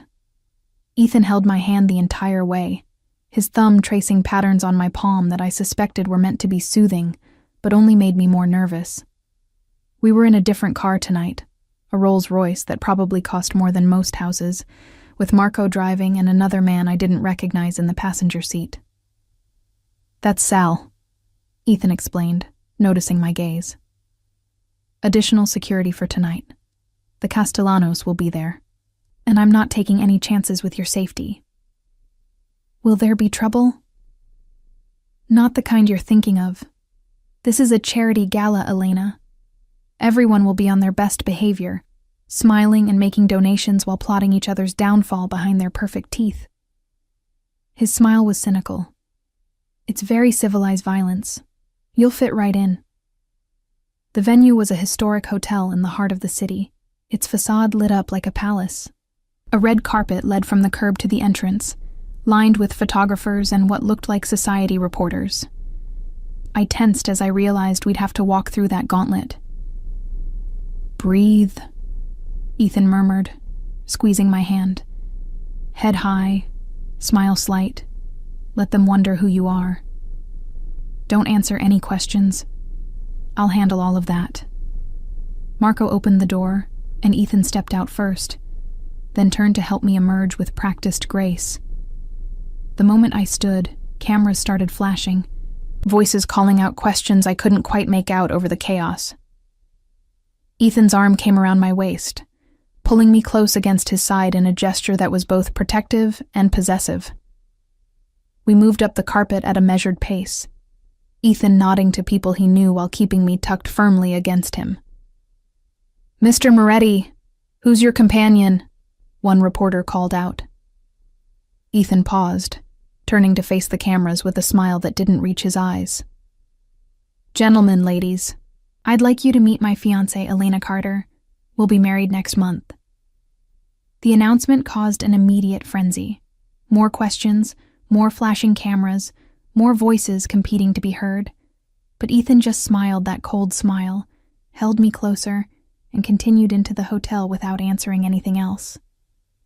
"You just told them we're getting married next month," I hissed as we entered the elegant ballroom. "We haven't even discussed a timeline." "I just created one." He guided me through the crowd, nodding to people but not stopping. "Next month is perfect. Long enough to plan something appropriate, short enough that no one can interfere. You'll have Maria and a team of wedding planners at your disposal. Whatever you want, you'll have." "What if I want more time?" He looked down at me, his dark eyes intense. "Do you?" I opened my mouth to say yes, to demand more time to think, to plan, to prepare. But the words wouldn't come, because the truth was, I didn't want more time. More time just meant more opportunity for doubt, for fear, for second-guessing a decision that felt inevitable. "No," I admitted quietly. "I don't." His smile was triumphant. "Good, because I'm not waiting any longer than necessary to make you legally mine." The ballroom was magnificent, all crystal chandeliers and gold accents, with round tables draped in white linen surrounding a dance floor that gleamed under the lights. The crowd was exactly what I expected. Men in expensive tuxedos, women in designer gowns, everyone dripping with jewelry that could probably fund a small country. Ethan navigated through them with practiced ease, introducing me to people whose names I forgot immediately. There were too many faces, too many obviously fake smiles, too many assessing gazes that looked at my ring and my dress, and Ethan's possessive hold on me, and drew conclusions I could only guess at. "Ethan!"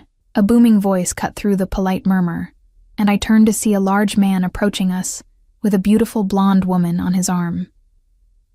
I heard rumors you'd finally settled down, but I didn't believe them until I saw the announcement outside. "Antonio." Ethan's voice was cordial but cautious. "Good to see you. Elena, this is Antonio Russo and his wife, Gabriella. Antonio and I have known each other since we were boys." "Pleased to meet you," I said, extending my hand. Gabriella took it with a warm smile that seemed more genuine than most I'd received. "Welcome to the family, dear. I hope Ethan warned you what you're getting into." "I'm still figuring that out," I admitted. Antonio laughed. "Honest, I like her, Ethan. Where did you find this one?" "She found me," Ethan replied, his hand tightening possessively on my waist. "Right place, right time, fate or luck. Take your pick, but she's mine now. So, I see." Antonio's gaze dropped to my ring, and something flickered in his expression. "That's the Moretti emerald, isn't it? I thought that stone was in your grandmother's necklace."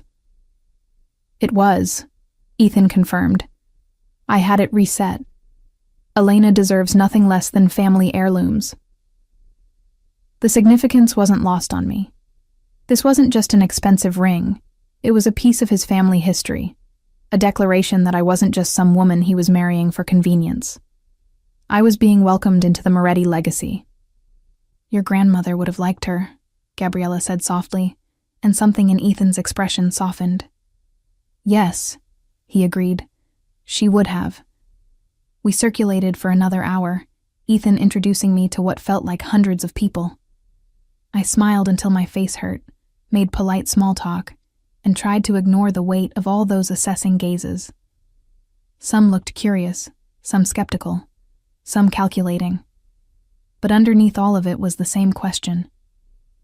Who was Elena Carter?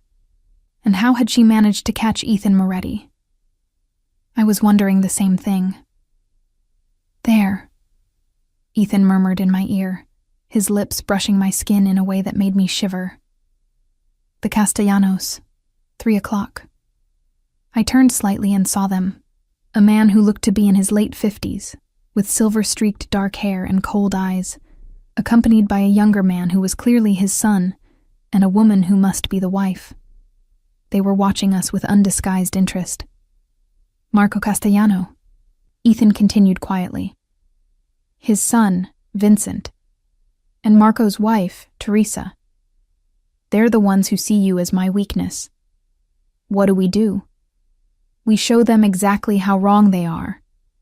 He turned to face them fully, and the Castellanos began moving through the crowd toward us. Moretti, Marco said when they reached us, his voice carrying a false warmth that didn't reach his eyes. I heard you had an announcement tonight. Imagine my surprise. Were you surprised, Marco? Ethan's tone was mild, but I felt the tension in his body. I rather thought my personal life was of great interest to you lately. Marco's smile tightened. We all have interest in maintaining the traditions of our world. Hasty marriages, especially to outsiders. His gaze flickered dismissively over me. Can create complications. Miss Carter is hardly an outsider now. Ethan's voice went cold. She's wearing my ring. She carries my name or will in a month. That makes her family. And you know as well as I do what happens to people who threaten the family. The threat was barely veiled, and I saw Vincent Castellanos' hand twitch toward his jacket before his father's subtle gesture stopped him. No one is threatening anyone, Marco said smoothly. I'm simply expressing concern for you, for all of us. Emotional attachments can be liabilities in our line of work. Then it's fortunate I didn't choose Elena out of emotion. Ethan's arm around me tightened. I chose her because she's intelligent, observant, and utterly loyal. Because she understands the value of discretion and the importance of family. Because she makes me stronger, not weaker.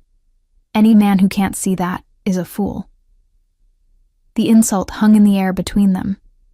Marco's expression darkened, but before he could respond, Teresa Castellano spoke up. I'd love to hear how you two met, she said with a smile that was as fake as her husband's. It must be quite the romantic story. It was fate, I said before Ethan could answer, surprising myself with the steadiness of my voice. I was in trouble, and Ethan helped me. He saw something in me worth protecting, worth claiming, and I saw in him the kind of strength and certainty I'd been looking for my whole life without knowing it. It wasn't quite a lie. The words felt true even if the circumstances weren't quite as romantic as I was making them sound. How lovely, Teresa said, though her eyes remained calculating. And you're comfortable with what Ethan does? With his business interests? I'm comfortable with who he is, I replied, lifting my chin. The rest is just details. Ethan's hand squeezed my waist in what I hoped was approval.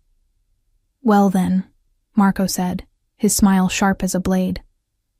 I suppose congratulations are in order. I hope the marriage brings you both everything you deserve. The way he said deserve made it sound like a curse, but Ethan just smiled coldly. Oh, it will, Marco. I assure you, it will. The Castellanos moved away, and I finally allowed myself to breathe. That was terrifying, I admitted quietly. You were perfect. Ethan steered me toward our table. You stood your ground, supported me, showed them exactly the kind of wife you'll be. I couldn't have asked for better. I wasn't acting, I said, realizing it was true. I meant what I said. About you being strong and certain. About fate. He stopped walking, turning to face me fully despite the crowds around us. His hand came up to cup my face, his thumb tracing my cheekbone. Elena, he said, my name a reverence on his lips. You continue to surprise me. Is that good or bad? It's perfect. He leaned down, pressing a kiss to my forehead that felt more intimate than any of the kisses we'd shared before. "You're perfect. And you're mine." "Yours," I agreed, and felt that same settling sensation I'd experienced the night before, as though pieces of myself I hadn't known were scattered were finally clicking into place. The rest of the evening passed in a blur. Dinner was served, course after course of food I barely tasted because I was too nervous. Speeches were made by people raising money for causes I'd never heard of. And through it all, Ethan kept me close, his hand on my waist or my knee or my shoulder, a constant reminder of his presence and his claim. When the dancing started, he led me onto the floor without asking if I wanted to dance. His hand settled on my waist, the other taking mine, and we moved together with a natural grace that surprised me. "I didn't know you could dance," I said. "There's a lot you don't know about me yet." His voice was low, intimate, meant only for me, despite the dozens of couples around us. "But you'll learn. We have a lifetime for you to learn all my secrets." "And will you learn mine?" "I already know most of them, Elena." His dark eyes held mine. "I know about your parents' disappointment when you moved to the city. I know about the novel you've been writing for 3 years, but never show anyone. I know about the miscarriage you had when you were 19 that you've never told anyone about. I know every scar, every fear, every dream you've kept hidden." My breath caught. "How? I told you. I know everything about you. I've known since the second day you were in my house. Because understanding you, knowing every part of you, is how I protect you. How I keep you safe." I should have been angry at the invasion of privacy. Should have been furious that he'd investigated my past without my permission. But instead, I felt something else. A strange relief at being so thoroughly known, so completely seen. "You don't think it's too much?" I asked. "Knowing someone so completely?" "I think it's the only way to truly possess someone." His hand tightened on my waist. "Surface knowledge is easy. Anyone can know your favorite color or how you take your coffee. But knowing the shape of your wounds, the texture of your fears, the architecture of your dreams, that's possession, Elena. That's ownership. That's what it means to be mine." The music swelled around us, and he pulled me closer until we were moving as one body, until I could feel his heartbeat against mine, until there was no space left between us at all. "I'm scared," I admitted in a whisper. "Of me? Of this? Of how right it feels when it shouldn't? Of how much I want this when I should be running? Of how completely I'm giving myself to you when I swore I'd never give myself to anyone again after Derek?" "I'm not Derek." His voice was firm. "I won't hurt you the way he did. I won't make you small or afraid or desperate. I'll make you powerful, Elena. I'll make you untouchable.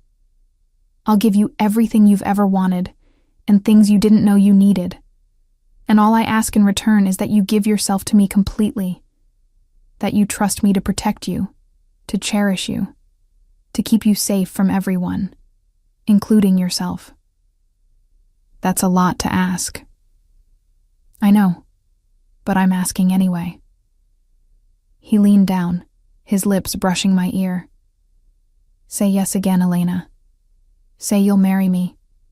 Say you'll be mine. Say it like you mean it this time, without doubt or fear." I pulled back enough to look into his eyes, those dark, intense eyes that saw everything, that knew everything, that promised everything, and I felt the last of my resistance crumble. "Yes," I whispered. "I'll marry you. I'll be yours, completely and without reservation." His smile was slow and triumphant and absolutely devastating. "Mine," he breathed. "Yours," I confirmed. And as he kissed me there on the dance floor, with hundreds of people watching, with the Castellanos surely plotting in the shadows, with my entire future hanging in the balance, I felt no fear, only certainty. I was Ethan Moretti's. And somehow, that was exactly what I'd been searching for all along. The wedding planning began the next morning with a precision that would have impressed a military general. I woke to find Maria and 3 other women waiting in my sitting room, armed with tablets, fabric swatches, and what looked like hundreds of photographs of flowers, venues, and cakes. "Good morning, Mrs. Moretti," Maria said with a warm smile, using my future title as though it were already official. "We have exactly 4 weeks to plan a wedding worthy of the Moretti name. Shall we begin?" I'd barely had my coffee before I was being shown dress designs, asked about color preferences, and consulted on guest lists that included names I'd only ever seen in newspapers. It was overwhelming and surreal, and somehow exactly what I needed. A distraction from the enormity of what I was actually doing. Marrying a man I'd known for less than 2 weeks. A man who'd claimed me as his with a certainty that should have terrified me, but instead felt like the most natural thing in the world. "The ceremony will be at St. Anthony's, of course," Maria was saying, making notes on her tablet. "That's where all the Moretti men have been married for 3 generations. Father Michael is already aware and preparing. For the reception, Mr. Moretti has reserved the grand ballroom at the plaza. It can accommodate 500 guests comfortably." 500? I choked on my coffee. That many people? "The Moretti family has extensive connections," one of the other women, Sophia, the wedding planner, said diplomatically. "And this wedding sends an important message to the community. Everyone who matters will want to be there." What she meant, I was beginning to understand, was that this wedding was as much a political statement as a personal one. Ethan was showing the world, and specifically the Castellanos, that I wasn't a weakness or a liability. I was his wife, his partner, someone worth celebrating publicly and protecting fiercely. "What about my family?" I asked suddenly. "My parents. They should be invited, shouldn't they?" Maria and Sophia exchanged a glance. "Mr. Moretti said to leave that decision entirely to you," Maria said carefully. "If you want them there, they'll be invited with all due honor. If you'd prefer they weren't informed, that's also acceptable." I thought about my parents, their disappointment when I'd chosen the city over staying in their small town, their barely concealed judgment of my choices, their complete absence during my relationship with Derek, and the painful aftermath. We exchanged obligatory phone calls on holidays and birthdays, nothing more. "No," I decided. "Don't invite them. This isn't. They wouldn't understand this world. They'd be uncomfortable. And honestly, I'd rather not have to explain any of it to them." It was the truth, even if it stung a little. This life I was entering with Ethan existed in a completely different universe from the one my parents inhabited. Trying to bridge that gap for one day seemed more exhausting than it was worth. "Very well," Sophia made a note. "Now, for your dress, I've arranged for 3 of the city's top designers to bring their collections here tomorrow. Mr. Moretti has made it clear that cost is no object. You're to choose whatever you love." The rest of the morning passed in a whirlwind of decisions. Flowers, white roses and peonies. Colors, cream and gold with touches of emerald to match my engagement ring. Menu, a blend of Italian and American cuisine that honored Ethan's heritage, while acknowledging my own background. Music, a classical quartet for the ceremony, a full band for the reception. It was all beautiful and perfect and completely overwhelming. By the time the planning team finally left, promising to return tomorrow with dress options, I felt like I'd run a marathon. I collapsed onto the sofa in my sitting room, closing my eyes against the magnitude of it all. "Tired already?" Ethan's voice made me open my eyes to find him leaning against the door frame, watching me with an expression that was equal parts amusement and concern. "The planning has only just begun." "How do people do this?" I asked. "Plan a wedding in 4 weeks?" "They hire people who are very good at what they do." He crossed the room and sat beside me, his arm coming around my shoulders in a gesture that had become familiar. And they have unlimited resources. Money solves most logistical problems quite efficiently. Is that your solution to everything? Throw money at it until it works? Usually. He didn't sound apologetic. Though I've found that certain things require a more personal touch. The way he said it made heat pool in my stomach. We hadn't been intimate yet. Ethan had been surprisingly patient, stealing kisses but never pushing for more. But the promise of eventually was there in every look, every touch, every moment we spent together. I saw the guest list, I said, changing the subject before I did something foolish like climb into his lap. 500 people? 487, to be precise. His fingers traced patterns on my shoulder through the soft cashmere of my sweater. Every family that matters, every alliance that needs to be acknowledged, every potential enemy that needs to see exactly what you are to me. A trophy? A queen. His voice was firm. My equal, my partner, the woman who rules beside me. That's what they'll see, Elena. Not a weakness, not a liability, but strength. I don't feel very strong. That's because you're still learning what strength looks like in this world. He tilted my chin up so I had to meet his eyes. Strength isn't always loud or obvious. Sometimes it's quiet endurance. It's walking into a room full of people who'd rather you didn't exist, and holding your head high anyway. It's choosing to build a life in the face of uncertainty, rather than running from what frightens you. Is that what I'm doing? Isn't it? He challenged. You could have left after I dealt with Derek. You could have insisted on going back to your apartment, your job, your old life. But you stayed. You chose this. That takes strength, Elena. Maybe he was right. Maybe there was strength in choosing the unknown over the familiar, in trusting this dangerous man over trusting myself to survive alone. Or maybe I was just desperate enough and tired enough and drawn to him enough that I was calling surrender strength, because it was easier to accept that way. I want to show you something, Ethan said suddenly, standing and offering me his hand. Come with me. I let him pull me to my feet and lead me through the house. We went down corridors I hadn't explored yet, past rooms I'd only glimpsed, until we reached a door at the far end of the east wing that he unlocked with a key from his pocket. This was going to be a surprise for after the wedding, he said as he pushed the door open. But I think you could use it now. I stepped inside and stopped, my breath catching. It was an office, but not like any office I'd ever seen. Floor-to-ceiling bookshelves lined 2 walls, already filled with books I recognized as the kind I loved. Classic literature, contemporary fiction, poetry collections, writing guides.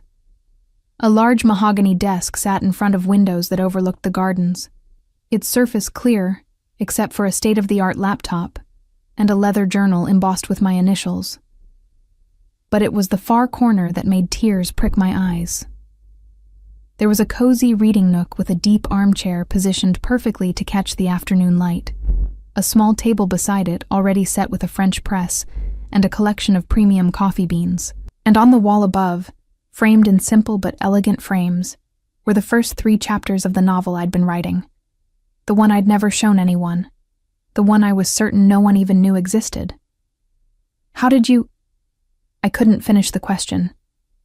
I told you, I know everything about you. Ethan moved to stand behind me, his hands settling on my shoulders. Including the fact that you're a brilliant writer who's been too afraid to share her work with anyone. That changes now.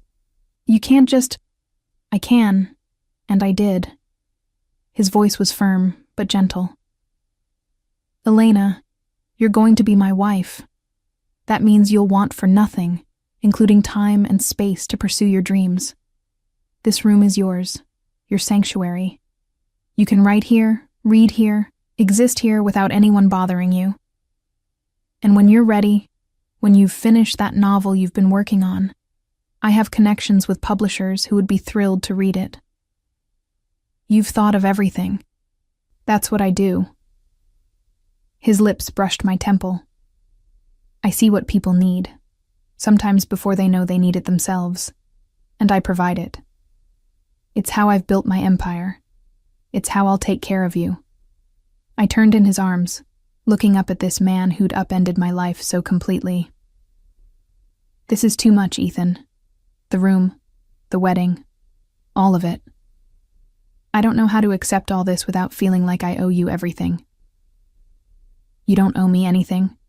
His hands framed my face with that gentle possessiveness I'd come to crave. You're giving me yourself, Elena. Your trust, your loyalty, your future. That's worth more than any room or ring or wedding. That's worth everything. I don't understand you, I admitted. You're this powerful, dangerous man who could have anyone, anything. Why me? Really? He was quiet for a long moment, his dark eyes searching mine as though deciding how much truth to share. Finally, he spoke. Do you know what it's like to live in a world where everything is transactional? Where every relationship, every alliance, every connection exists only because of what it can provide? Where people smile to your face while planning your downfall? Where loyalty is bought and sold? Where love is a weapon used to manipulate and control? I shook my head. That's been my entire life, Elena. From the moment I was old enough to understand what my family was, what I was expected to become. I've never had a relationship that wasn't calculated. Never made a friend who didn't have an ulterior motive. Never met a woman who wanted me rather than what I could provide. He paused, his thumb tracing my lower lip. Until you ran into my shop, terrified and desperate, and looked at me like I was salvation instead of damnation. You didn't know who I was. You didn't want anything from me except safety. And when you learned what I was, you didn't try to use it or leverage it or manipulate me with it. You just accepted it as part of who I am. That's not entirely true, I felt compelled to point out. I was terrified of you. I am still terrified of you sometimes. Fear and acceptance aren't mutually exclusive. His smile was soft, and I'd rather have your honest fear than false adoration. At least with you, I know where I stand. You don't pretend, Elena. You don't perform. You're real in a way that nothing else in my life has ever been real. That's why I want you. That's why you're mine. The raw honesty in his words made my chest tight. This man who commanded an empire with cold calculation, who made people disappear with a few quiet words, who inspired fear in hardened criminals. He was offering me something precious and vulnerable. The truth of his loneliness, the weight of his isolation, the hunger for something genuine in a world built on lies. I'm not as real as you think, I said quietly. I'm broken, Ethan. Derek broke something in me that I'm not sure can be fixed. I'm damaged goods. Then we're well matched. His voice was fierce. Because I'm broken too, Elena. This world, this life, it breaks you in ways that can't be repaired. But maybe two broken people can fit together in a way that makes the cracks less obvious. Maybe we can build something strong from our damaged pieces. That's a lot of maybes. All of life is maybes. He leaned down, his forehead resting against mine. But I'm certain about this. About you. About us. I've never been more certain of anything in my life. I reached up, my hands fisting in his shirt, pulling him closer. Show me, I whispered. Show me you're certain. His eyes darkened with desire, with possession, with a hunger that matched my own. Elena, he warned, if I start this now, I won't stop. I won't be gentle and I won't hold back. Are you sure that's what you want? In answer, I pulled him down and kissed him, pouring all my confusion and fear and desperate need into it. He made a sound low in his throat, half growl, half groan, and then his control shattered. His hands were everywhere, tangling in my hair, gripping my waist, sliding down to cut my hips and pull me hard against him. He walked me backward until my back hit the bookshelf, and his mouth left mine to trail fire down my throat, finding that sensitive spot below my ear that made me gasp. Mine. He breathed against my skin. Say it, Elena. Tell me you're mine. Yours, I gasped, my head falling back to give him better access. I'm yours, Ethan. He lifted me then, my legs wrapping automatically around his waist as he carried me to the desk, sweeping the laptop aside with one hand and setting me on the edge. His hands found the hem of my sweater, pulling it over my head in one smooth motion. And then his mouth was on me again, worshipping every inch of exposed skin. I should have felt vulnerable, exposed in nothing but my bra and jeans while he remained fully clothed. But instead, I felt powerful. Because this man, this dangerous, controlled man, was coming undone because of me. For me. Tell me to stop, he demanded, his hands working the button of my jeans. Tell me to stop and I will. Tell me you want to wait until after the wedding, until this is official, and I'll wait. But if you don't stop me now, Elena, I'm making you mine in every way that matters. Don't stop, I said, my voice stronger than I expected. I don't want to wait. I want this. I want you. Something fierce and triumphant flashed across his face. Then you'll have me, he promised. All of me. Forever. What followed was a claiming in the truest sense, not gentle or tentative, but fierce and absolute, a physical manifestation of the bond that had been building between us since that first night. He worshipped my body with a single-minded intensity that left me gasping and trembling, pushing me higher and higher until I shattered in his arms, his name a prayer on my lips. Afterward, we lay tangled together on the reading nook's chair. Somehow we'd made it there, though I couldn't quite remember the journey. Ethan's shirt was unbuttoned and my clothes were scattered across the floor, but neither of us moved to retrieve them. His fingers traced lazy patterns on my bare shoulder, and I felt boneless, sated, completely at peace for the first time in longer than I could remember. No regrets? He asked quietly. No, I answered honestly. Should I have some? Most people would. His hand stilled on my shoulder. We're getting married in 4 weeks, Elena. Some might say we should have waited, done things properly. Since when do you care about doing things properly? I lifted my head to look at him. You kidnapped me, declared me yours without asking, investigated my entire life without permission, and are forcing me into a marriage that serves your strategic interests as much as it protects me. I don't think having sex before the wedding is where we should start worrying about propriety. He laughed, a genuine, full laugh that transformed his face and made him look younger, less burdened. Fair point, though for the record, I didn't kidnap you. You came willingly. Under duress.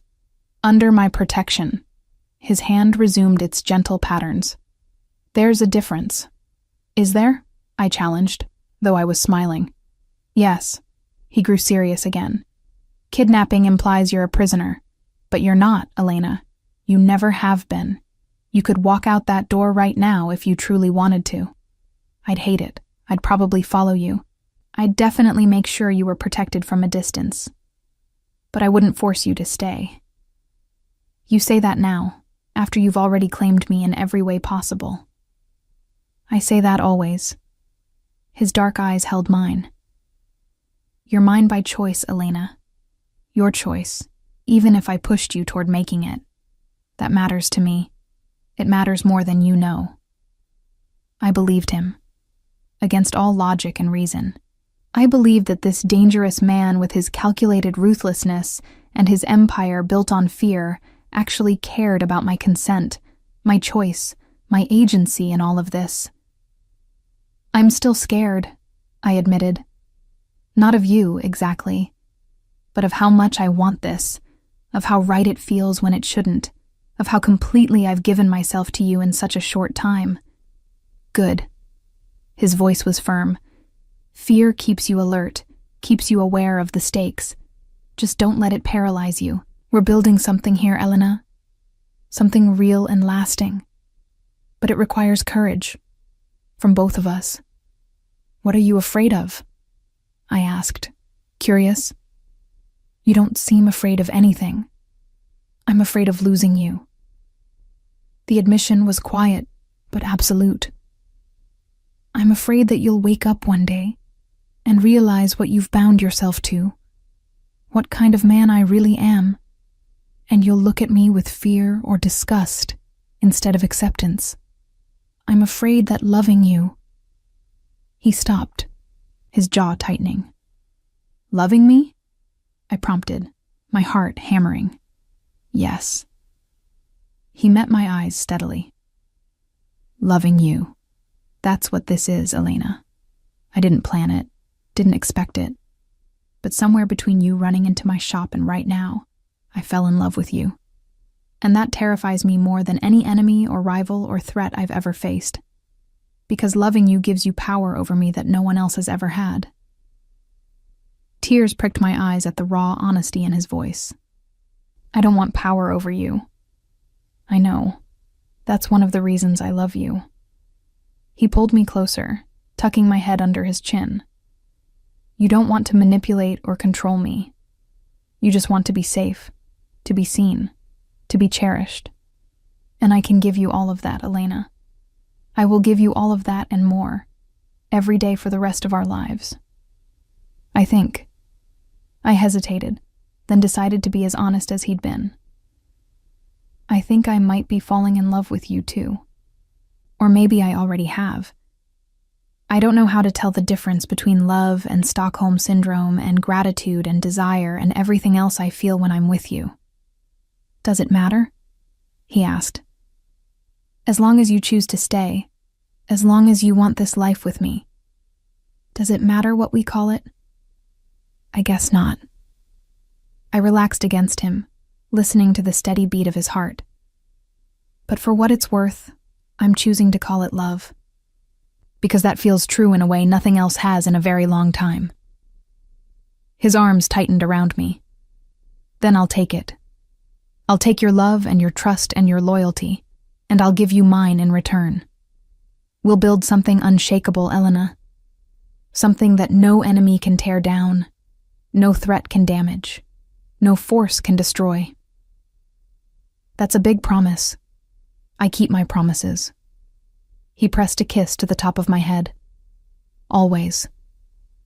We stayed like that for a long time, wrapped in each other and the quiet certainty of what we were building. Outside, the afternoon was giving way to evening, painting the sky in shades of orange and pink. And in that beautiful office, my sanctuary, a gift from a man who saw what I needed before I knew to ask for it, I felt something settle deep in my chest. This was right. This dangerous, impossible, completely insane arrangement was exactly what I'd been searching for without knowing it. A man who claimed me without apology, protected me without hesitation, loved me without conditions. I was Ethan Moretti's, and he was mine, and God help anyone who tried to come between us. The wedding dress arrived 3 days before the ceremony, wrapped in layers of tissue paper and carried by 2 assistants who handled it like it was spun from starlight. When they unveiled it in my room, I couldn't breathe. It was perfect. Ivory silk that seemed to glow in the afternoon light, with delicate lace sleeves and a fitted bodice that would emphasize my figure before flowing into a full skirt. The back was open, dipping low to reveal skin, and the train was just long enough to be dramatic without being impractical. Tiny crystals were sewn into the lace, catching the light with every movement. Mr. Moretti approved this design personally, one of the assistants said, as Maria helped me into it for the final fitting. He was very specific about what he wanted. Elegant but not ostentatious. Traditional but with modern touches. Something that would make you look like a queen. I stared at myself in the full-length mirror and barely recognized the woman looking back. With my dark hair loose around my shoulders, and this dress transforming me into someone who belonged in Ethan's world, I looked like I'd been born for this, like I'd always been meant to be Mrs. Moretti. "You're going to take his breath away," Maria said softly, adjusting the train. "I've worked for the Moretti family for 15 years, and I've never seen Mr. Ethan look at anyone the way he looks at you." "How does he look at me?" I asked, echoing the same question I'd asked weeks ago, though now I thought I knew the answer. "Like you're the only real thing in his world." She met my eyes in the mirror. "Like he'd burn the city down before letting anyone hurt you. Like he's finally found something worth living for instead of just surviving." Her words made my chest tight with emotion. In the 3 weeks since I'd agreed to marry him, Ethan had shown me a side of himself I suspected few people ever saw. The man beneath the mob boss, the person behind the power. He was attentive without being controlling, protective without being possessive in the suffocating way Derek had been. He gave me space when I needed it, and held me close when I didn't. And the way he looked at me, Maria was right. It was like I was precious, irreplaceable, the answer to a question he'd been asking his entire life. "I'm ready," I said, though I wasn't sure if I was talking about the dress fitting, or the wedding, or the life I was about to step into. Maybe all three. The morning of the wedding dawned clear and cold, the late October sky a brilliant blue that seemed almost artificial in its perfection. I woke alone. Ethan had observed the tradition of not seeing the bride before the ceremony, staying at his apartment in the city the night before, and found myself simultaneously nervous and calm. The nerves were surface level, butterflies about the ceremony and the crowds and saying vows in front of 500 people. But underneath was a deep, unshakable certainty. This was right. Marrying Ethan Moretti was the rightest thing I'd ever done. Maria and her team descended on me at 8 in the morning, beginning the long process of transformation. Hair, makeup, nails, everything had to be perfect. By noon, I was finally ready, standing in my room in that beautiful dress, holding a bouquet of white roses and peonies that matched the arrangements throughout St. Anthony's. "You look beautiful, dear," Maria said, her eyes suspiciously bright. "Your mother would be proud." The mention of my mother sent a pang through me. I'd thought about calling her a dozen times over the past weeks, imagined trying to explain this whirlwind romance and sudden marriage to a man she'd never met. But in the end, I'd decided against it. She'd chosen to keep me at arm's length for years. This was simply a continuation of that distance. "Thank you, Maria." I squeezed her hand. "For everything. You've been more of a mother to me these past weeks than my own has been in years." She pulled me into a gentle hug, careful not to crush the dress. "You're family now, Elena. That's what we do. We take care of our own." Family. The word had taken on new meaning since entering Ethan's world. It wasn't just about blood relations, but about loyalty, about chosen bonds that ran deeper than biology. I was becoming part of something larger than myself, and for the first time in my life, that didn't feel suffocating. It felt like belonging. The drive to St. Anthony's was surreal. Marco drove. Ethan had insisted on his most trusted man handling my security, even on our wedding day. And Sal sat in the passenger seat, both men in formal suits that couldn't quite hide the weapons I knew they carried. Protection, even today. Maybe especially today, when I'd be most visible, most vulnerable to anyone who might still see me as Ethan's weakness. St. Anthony's was a beautiful old church, all stone and stained glass, with a bell tower that had been ringing every Sunday for over 100 years.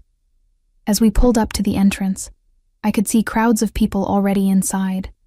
The pews would be packed with the families that controlled this city's underworld, all gathered to witness the union that made me untouchable. Giovanni was waiting at the entrance, looking distinguished in his formal attire. He would walk me down the aisle, another departure from tradition, but Ethan had insisted. "Giovanni has been with the family longer than anyone," he'd said. He's as close to a father figure as I've had since my grandfather died. It would honor me if he escorted you." "You're ready, Miss Elena?" Giovanni asked, offering his arm. In his other hand, he held a small velvet box. "Mr. Ethan asked me to give you this before you walked in. He said to tell you that you were beautiful before you even put it on. But this would complete the picture." I opened the box to find a delicate diamond bracelet. Not flashy, but elegant, with stones that caught the light and scattered it like tears. It matched my engagement ring perfectly, and when I clasped it around my wrist, I felt like I was putting on armor. Diamonds weren't just beautiful, they were the hardest substance on earth. Unbreakable, like what Ethan and I were building together. "I'm ready," I said, taking Giovanni's arm. The organ music swelled as we entered the church, and every head turned to watch me walk down the aisle. I saw faces I recognized from the gala. Antonio Russo and his wife Gabriella, giving me warm smiles. Marco Castellano and his family, their expressions harder to read. Dozens of others whose names I'd learned over the past weeks, the network of families and alliances that made up Ethan's world. But I barely saw any of them, because at the end of that long aisle, standing beside the priest with Marco as his best man, was Ethan. He wore a black tuxedo that looked like it had been crafted by angels, his dark hair styled back to reveal the strong lines of his face. But it was his expression that stole my breath, raw emotion breaking through his usual control, something between awe and possession, and pure, undiluted love. He mouthed 2 words as I walked toward him. "My queen." I smiled, tears pricking my eyes. "My king," I mouthed back. Giovanni placed my hand in Ethan's with a gentle squeeze, then stepped back. Ethan's fingers closed around mine, warm and strong and absolutely certain. "You're the most beautiful thing I've ever seen," he whispered, low enough that only I could hear. "I knew you would be, but seeing you like this... Elena, you're perfect." "So are you," I whispered back. The ceremony was traditional, Catholic, with all the formal prayers and rituals Ethan's grandfather would have expected. But I barely heard the words. I was too focused on Ethan, on the way his thumb stroked across my knuckles, on the fierce love in his eyes, on the absolute certainty in his voice when he spoke his vows. "I, Ethan Dominic Moretti, take you, Elena Rose Carter, to be my lawfully wedded wife. I promise to love you, to protect you, to cherish you above all others. I promise that no harm will come to you while I draw breath, that no enemy will touch you, that no force on earth will separate us. You are mine, and I am yours, from this day forward, for all the days of our lives." They weren't the traditional vows, but they were perfect. They were us, a promise of protection and possession wrapped in devotion. When it was my turn, I spoke from the heart, surprising myself with how steady my voice was. "I, Elena Rose Carter, take you, Ethan Dominic Moretti, to be my lawfully wedded husband. I promise to stand beside you, to trust in your protection, to be your partner in all things. I promise to be loyal, to be honest, to give you all of myself without reservation. You claimed me as yours, and I accept that claim. You are mine, and I am yours, from this day forward, for all the days of our lives." "The rings," Father Michael prompted, and Marco stepped forward, with a velvet cushion bearing 2 platinum bands. Ethan slid mine onto my finger, a perfect match to the engagement ring, engraved with the same delicate vines. When it was my turn to place his ring, my hands trembled slightly, but his steadying touch calmed me. The band was wide and masculine, engraved with something in Italian that I'd have to ask him to translate later. "By the power vested in me by the Church and the state of New York," Father Michael intoned, "I now pronounce you husband and wife. You may kiss your bride." Ethan's hands framed my face with that familiar, gentle possessiveness, and he kissed me like we were the only two people in the room. It was tender and fierce and completely inappropriate for a church, and I didn't care. This was our moment, our claiming, our beginning. When we finally broke apart, the church erupted in applause. Ethan kept my hand firmly in his as we turned to face our guests, our families, our allies, our community. I caught sight of the Castellanos in the third row, Marco's expression unreadable. But it didn't matter. Whatever threat they'd posed, whatever weakness they'd tried to exploit, it was neutralized now. I was Mrs. Ethan Moretti, and that made me untouchable. The reception at the plaza was even more overwhelming than the ceremony. The ballroom had been transformed into something out of a fairy tale. Thousands of white roses and peonies, crystal chandeliers glittering overhead, tables draped in cream and gold, and a dance floor that gleamed under carefully positioned lights. Ethan and I entered to thunderous applause, and I felt his hand tighten on mine. Not nervousness, but possession. Pride. "Look what's mine," that grip said. "Look what I've claimed." The first dance was to a song I didn't recognize. Something slow and Italian, probably chosen for its significance to Ethan's family, rather than any sentimental connection. But as he held me close, and we moved together across that polished floor, it became ours. Our song, our moment, our promise. "Are you happy?" he murmured against my hair. "Yes," I answered honestly. Terrified, overwhelmed, completely out of my depth, but happy. "Is that strange?" "No." His arms tightened around me. "It's perfect, just like you." The rest of the evening passed in a blur of congratulations and toasts and more food than I could possibly eat. Antonio Russo gave a speech that made everyone laugh, talking about how Ethan had always been too serious, too controlled, and how it took the right woman to finally crack that ice. Marco gave a shorter toast, surprisingly warm, welcoming me officially into the family. But it was when Marco Castellano approached our table that the mood shifted. "Congratulations," he said, his voice carefully neutral. "Mrs. Moretti, you look lovely. Ethan, you've done well for yourself." "Thank you, Marco." Ethan's voice was cool but polite. "I'm glad you could make it. I wouldn't have missed it." Marco's eyes moved between us, assessing. "You've made quite the statement today. Marrying outside the families, bringing someone new into our world. It's bold." "Elena is family now," Ethan replied. "That's all that matters." "Of course." Marco inclined his head. "I hope the marriage brings you both happiness and stability. We all benefit when our leaders are settled, focused, not distracted by complications." The threat was barely veiled. "Do your job. Don't let your new wife become a distraction, or we'll have problems." But before Ethan could respond, I surprised myself by speaking up. "Mr. Castellano," I said, my voice steady despite the intimidation I felt. "I understand you have concerns about whether I'll be a distraction to my husband.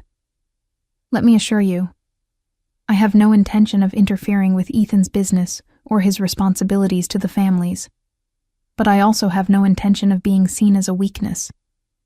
I'm his wife now, which means I'm protected by every alliance he's built, every obligation that binds this community together. Anyone who threatens me threatens him, threatens all of us. I hope that's clear." Silence fell around our table. Marco stared at me, clearly surprised by my boldness. Then, slowly, he smiled, not his usual cold smile, but something that might have been genuine respect. "Very clear, Mrs. Moretti. It seems Ethan has chosen even more wisely than I realized. You'll do well in this world." After he walked away, Ethan leaned close. "That was dangerous," he murmured, "and incredibly sexy, standing up to Marco Castellano at your own wedding. You continue to surprise me, wife. Wife. The word sent a thrill through me. I was someone's wife again. But this time it felt different. Not like Derek's attempts to control me through legal bonds, but like a partnership built on mutual strength and respect.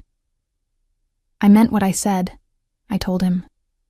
I won't be seen as your weakness. I won't give anyone ammunition to use against you. If I'm going to be part of this world, I'm going to be an asset, not a liability. You already are. He pressed a kiss to my temple. You're everything, Elena. Everything I never knew I needed. The celebration continued late into the night. We cut an elaborate 5-tiered cake, danced with various family members and allies, and played our parts perfectly. The devoted couple, the united front, the power that no one would dare to challenge. But finally, blessedly, it was time to leave. Ethan had arranged for us to spend our wedding night at his apartment in the city, the penthouse I'd never been to, his private sanctuary away from the estate and all its staff. Tomorrow we'd fly to Italy for 2 weeks, a honeymoon that was equal parts vacation and strategic business as he introduced me to his family's connections overseas. But tonight, it would be just us. The penthouse was stunning, all floor-to-ceiling windows overlooking the city, modern furniture in shades of charcoal and cream, artwork that probably cost more than most people made in a lifetime. But I barely registered any of it. I was too focused on Ethan as he closed the door behind us and slowly turned to face me. Alone at last, he said, his voice dropping to that low register that made heat pool in my stomach. My wife. Your wife, I agreed, stepping out of my heels and immediately shrinking several inches. That's still so strange to say. You'll get used to it. He crossed to me, his hands finding my waist, pulling me close. You'll say it every day for the rest of our lives, and eventually it'll feel as natural as breathing. Promise? Promise. His lips found mine, the kiss starting gentle but quickly deepening into something more urgent, more desperate. We'd maintained control all day, playing our parts perfectly for the cameras and the crowds. But here, alone, that control shattered. His hands found the zipper of my dress, sliding it down with agonizing slowness. The silk pooled at my feet, leaving me in nothing but the delicate white lingerie Maria had insisted was tradition. Ethan's eyes darkened as they traveled over me, possessive and hungry. Mine, he breathed. Every inch of you, mine. Yours, I confirmed, reaching for his bow tie, my fingers fumbling with the knot until he helped me, shrugging out of his jacket and unbuttoning his shirt to reveal the chest I'd memorized over the past weeks.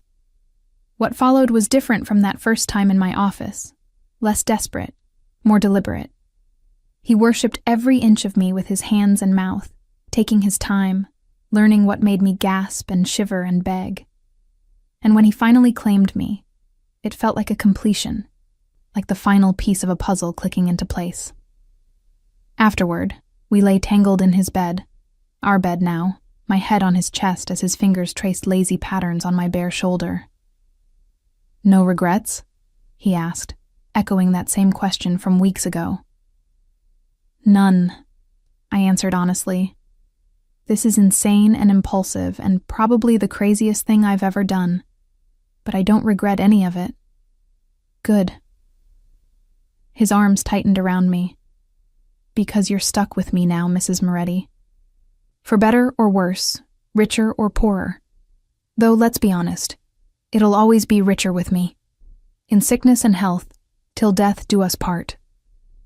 That's a very traditional view for someone who operates outside the law. I'm traditional about the things that matter. His voice was serious. Family, loyalty, marriage, those things are sacred to me. I might break every other rule, but I won't break my vows to you, Elena. Never. I believe you, I said, and realized I meant it. This dangerous man who'd claimed me so completely, who'd upended my life and declared me his without asking, He would keep his promises. He would protect me, cherish me, be faithful to me even when he was ruthless with everyone else. "I love you," I said suddenly, the words spilling out before I could second-guess them. I know it's fast and crazy and probably some kind of psychological thing I should examine more closely. But I love you, Ethan. I love who you are with me, who you've let me see beneath all the power and control. I love that you're dangerous to everyone except me. I love that you claimed me and then spent every day since proving you were worthy of that claim. He was silent for so long that I started to worry I'd said too much, admitted too much. But then he shifted, rolling us so he was above me, his dark eyes intense as they held mine. "I love you too, Elena Moretti. I loved you from the moment you ran into my shop looking for salvation. I loved you more when you challenged me, stood up to me, saw exactly who I was, and chose me anyway. And I'll love you every day for the rest of our lives, with everything I have, everything I am. You're not just my wife. You're my heart, my home, my everything." Tears slipped down my temples as he kissed me again, tender and fierce and absolutely certain. And as we came together once more, sealing our vows in the most intimate way possible, I finally understood what I'd found.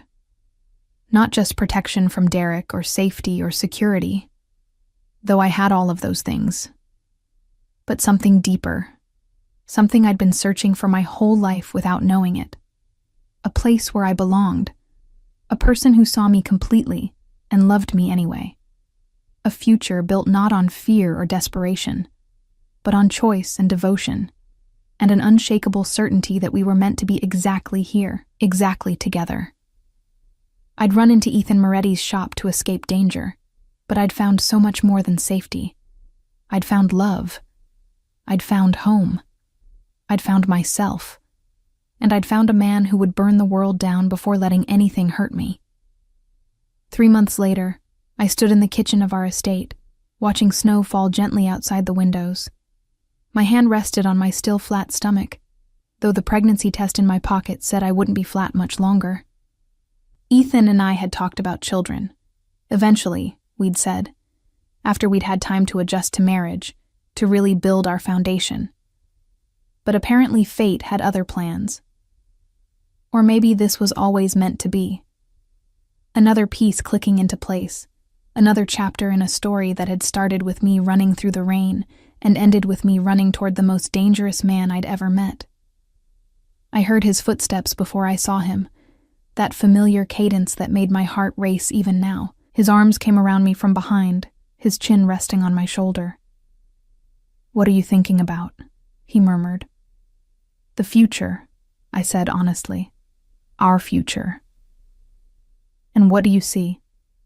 I turned in his arms, looking up at this man who'd claimed me so completely. My husband, my protector, my love. "Everything," I said.